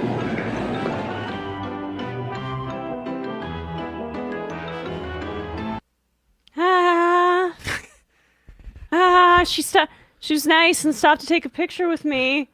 totally got her. So epic that she had no idea who I was before I introduced myself. I'm so lacking in charisma and in respectability and in just like a general sense of memorableness that she didn't know who I was. Totally tricked her. Here is also that video ends with the Heritage Foundation logo and give you a sense of like just how sort of like institutionalized this transphobia is within the Republican conservative system. And this is all religious fundamentalism. Yeah. It is all religious fundamentalism and an attempt to impose their religious values on the rest of the country. And they're doing this because the number of people who sign up for this religious fundamentalism is diminishing. And we know that the right is fluid in its targets, but when they choose to target something over a multi-year period and milk it for all it's worth, they'll like blitz. They'll keep at it. We played a clip yesterday from 2013 of Pat Robertson on his show on 700 Club saying, it's a little, I don't know if I agree with it, but if someone wants to identify as a woman, there are people out there, and it's live and let live is basically what he said. And you just see. But Pat Robertson is the voice of reason, folks. But you see, like, if Pat Robertson was on, I don't even know if that fossil is still broadcasting, but like if he was on today and he was asked that question, it'd be entirely different. Yeah. It'd be 100% different. Yeah. Because now they are the group to demonize for other people to make electoral gains or media clicks. Like the group, it's a wheel. The group that they choose to hate shifts, but the tactics remain the same. And right now, trans people are incredibly vulnerable. And Chaya Raichik, deeply disturbed human being. That's all I'll say about that. War on Santa. Sam, if Trump goes down for falsifying business records, how long before they come for any of us? Did you make a complete and accurate record of that AC purchase and resale? Yes. Are Emma's almonds a legit business lunch? I don't know if she claims those. Is Bradley really logging hours for watching right-wing programming or squeezing in some reality shows? I mean, we all know the answer to that. Don't get me started on expenses related to Matt's audiobooks. Slippery slope, sir. I mean, there's a point you're making. I get it. But what Matt really needs to worry about is more like those, those trademark or rights people coming after him. Oh, Sam's clogged toilet. Are you really going to stand there and let the Emma Jordy report take over? Soon you'll always be audio only. Beware, my friend. Also, can I recommend a Corky 99 4 Max performance plunger for the office? What Saul says to me today, he goes, yesterday, he's like, can I come on the show this summer again? And I'm like, yeah. And he goes, I'm going to reveal more embarrassing things about you. Oh. He's got to be tactful about that. I was like, well, we'll see. God, he really has a taste of it, huh? Oh, yeah.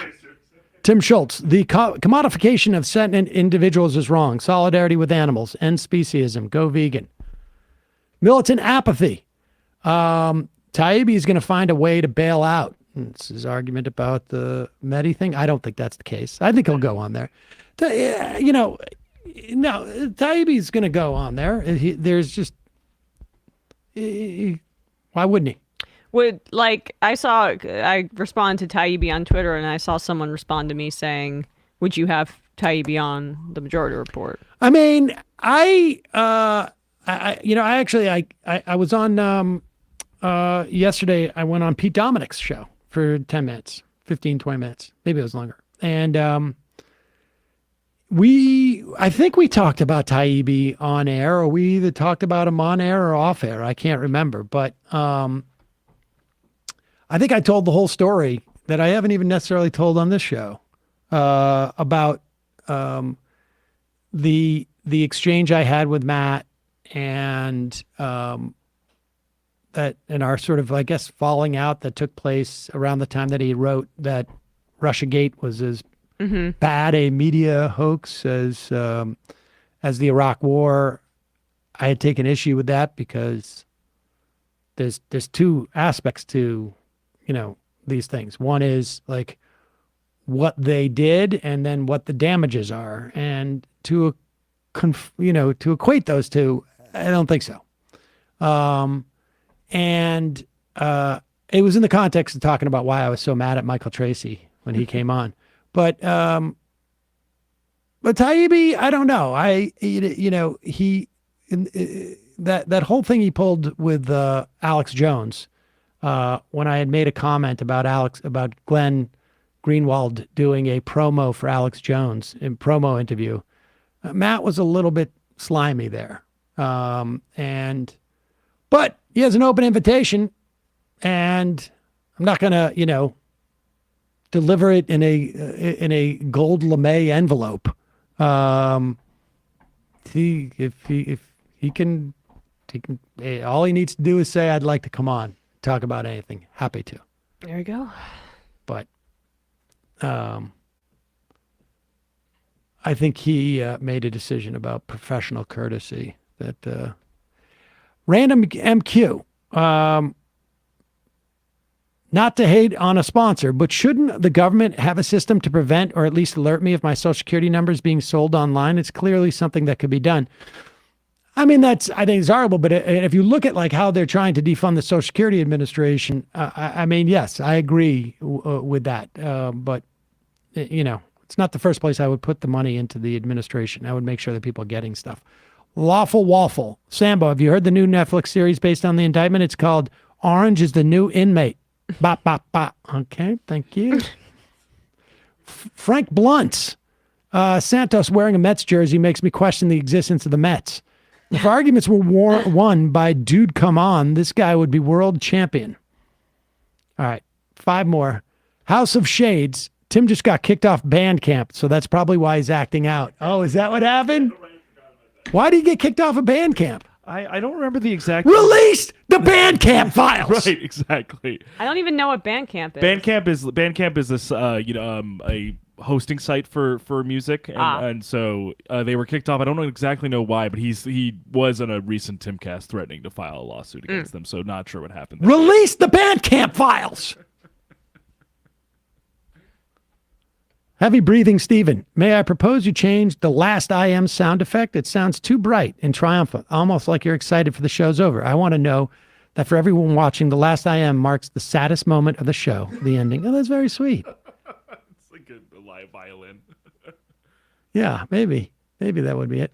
Howlitzer. Sam, you don't understand, Sam. It's not about the numbers. It's about the vibe of the numbers, Sam. It's about the automation. We'll build machines to replace the machines with the numbers. We got to get out of the way of the numbers. You don't understand these high-level ideas, Sam. It's not a quiz about the numbers. It's all about the vibes, and the vibes are bad. And this line is why poor people should starve. There was a quality to that, yeah. Todd K. Bell, can I get a shofar for not caring about the Trump indictment? Sure, you can get one of those.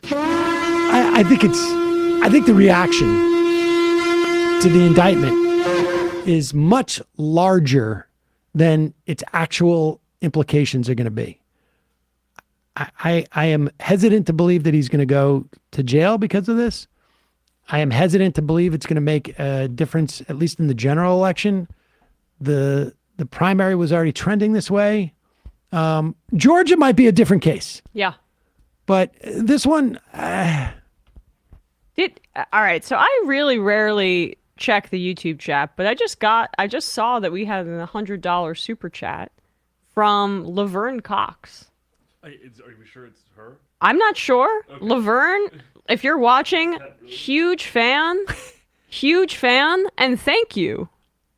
Laverne's amazing. She on the Orange is New Black? Yeah, we just had an Orange is the New Black reference too. So, or if it's Tim Pool wanting to know why I won't go on his show, fine, dude, I'll go. Yeah, but Laverne, my brain hurts. Dilemma: kill the poor or eat the rich. Yep. All right. Final I am of the week. Oh, listen, I'm going to give a little bit of a tease to this. Next week is Passover. I'm going to be out of town, and then I'm taking the kids on the last vacation before Mila goes away to school, and we're going to go to Europe for a week. Very excited. Staying at a friend's house. Got the miles together, the whole thing. But I'm going to roll out a new product that I am involved in personally. What? Now, this is, I don't know. I honestly have no idea what's going on here. But as you know, marijuana is legal in New York State. Oh my gosh, I cannot believe you're announcing this now. Well, I'm not going to go full on it, but okay. Marijuana is legal in New York State because I'm going to record some ads, and they're going to play next week when I'm gone because, and we haven't. I don't know if all the stuff is set up, and you're allowed to grow 6 plants. Okay, and I did. I had no idea what I was doing, but I like to grow stuff. Mm-hmm. Like right now, I got a mango pit in my windowsill in dirt. Yeah. Anyways, I didn't know what I was doing. And the plants got huge. And I'm like, I don't even smoke pot, really. What am I going to do with these things? And I thought, like, I'm going to have, like, I don't know what to do with it. Fortunately or unfortunately, depending on your perspective, like, I didn't know that you need to sex the plants. Mm-hmm. So, like, there's male and female. And if you don't pull the males, I couldn't tell the difference. I didn't know. If you don't pull the males, then all you get is seeds. And this buddy of mine's friend, my friend of mine's kid, came over. It's like, it's all you got is seeds. You should sell these. And I'm like, I don't, And so he said, I'll set up the whole thing. And so very soon, you're going to be able to buy some seeds from us. We're gonna. I mean, it's Cedar's seeds. It may be the case, indeed, and it's legal in at least in New York to grow at home. You can do that. I other places around the country, but you can mail these because there's no THC or it's like infinitesimally small, and so, but more information will be coming soon. Okay. It's just, it's the more seeds of a lark. to grow your own plant. Correct. Outdoor grown. It's amazing. I don't know. I mean, it's a fun little hobby. So there you go. All right. I mean, for some, maybe more than just a fun hobby. I mean, Matt's going to end up getting like grow lights and stuff like that. All right. 2 more IANs. Jay Tingle. Is Daryl Strawberry alive? How would you feel if someone asked, is Carl Yastrzemski still alive? I can't remember who dies, who's alive. Yeah, Daryl Strawberry of the golden age of the Mets where they were just doing blow all the time. And then they won the World Series. All right, one more. Final IM of the week. DOJ announced it's suing Norfolk Southern. I wonder if they saw the response to the Trump indictment and decided to announce it. Math is about machines, Sam, not numbers. Social Security and taxes is negativity, Sam. Invite Ian onto the show. Well, that's sort of a funny idea. That's a great idea. We're full of ideas today. Oh, my God. Look at that. All right, folks. See you on Monday. Oh, Bradley, great job this week. Solo. I know. Solo. We did it. Yeah. Good job on all the filtering you did too. Oh yeah. Sorry. The audio filtering. Of Right. course. My Emma, specialty. Great job this week. See you folks on Monday. It might take all the strength I got to get to where I want, but I know somehow I'm gonna get there. I wasn't looking when I just got caught between the truth and the light bar, but finding out won't make me feel any better.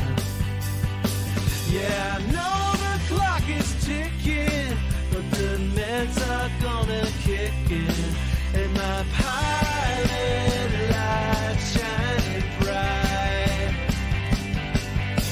I guess somewhere the choice was made for the option where you don't get paid, for the road that bends before it finally breaks you. I guess somehow I lost my drive between the 101 and the 5. Do you know how far the detour takes you? Yeah, I know the clock is ticking, but the meds are gonna kick in, and my pilot light shining bright.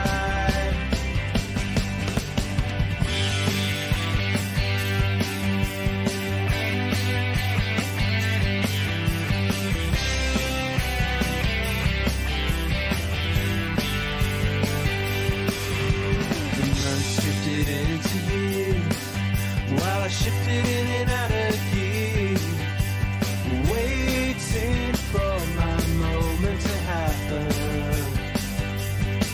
I don't know how much longer I can stay in, or how much more I got to pay to play in.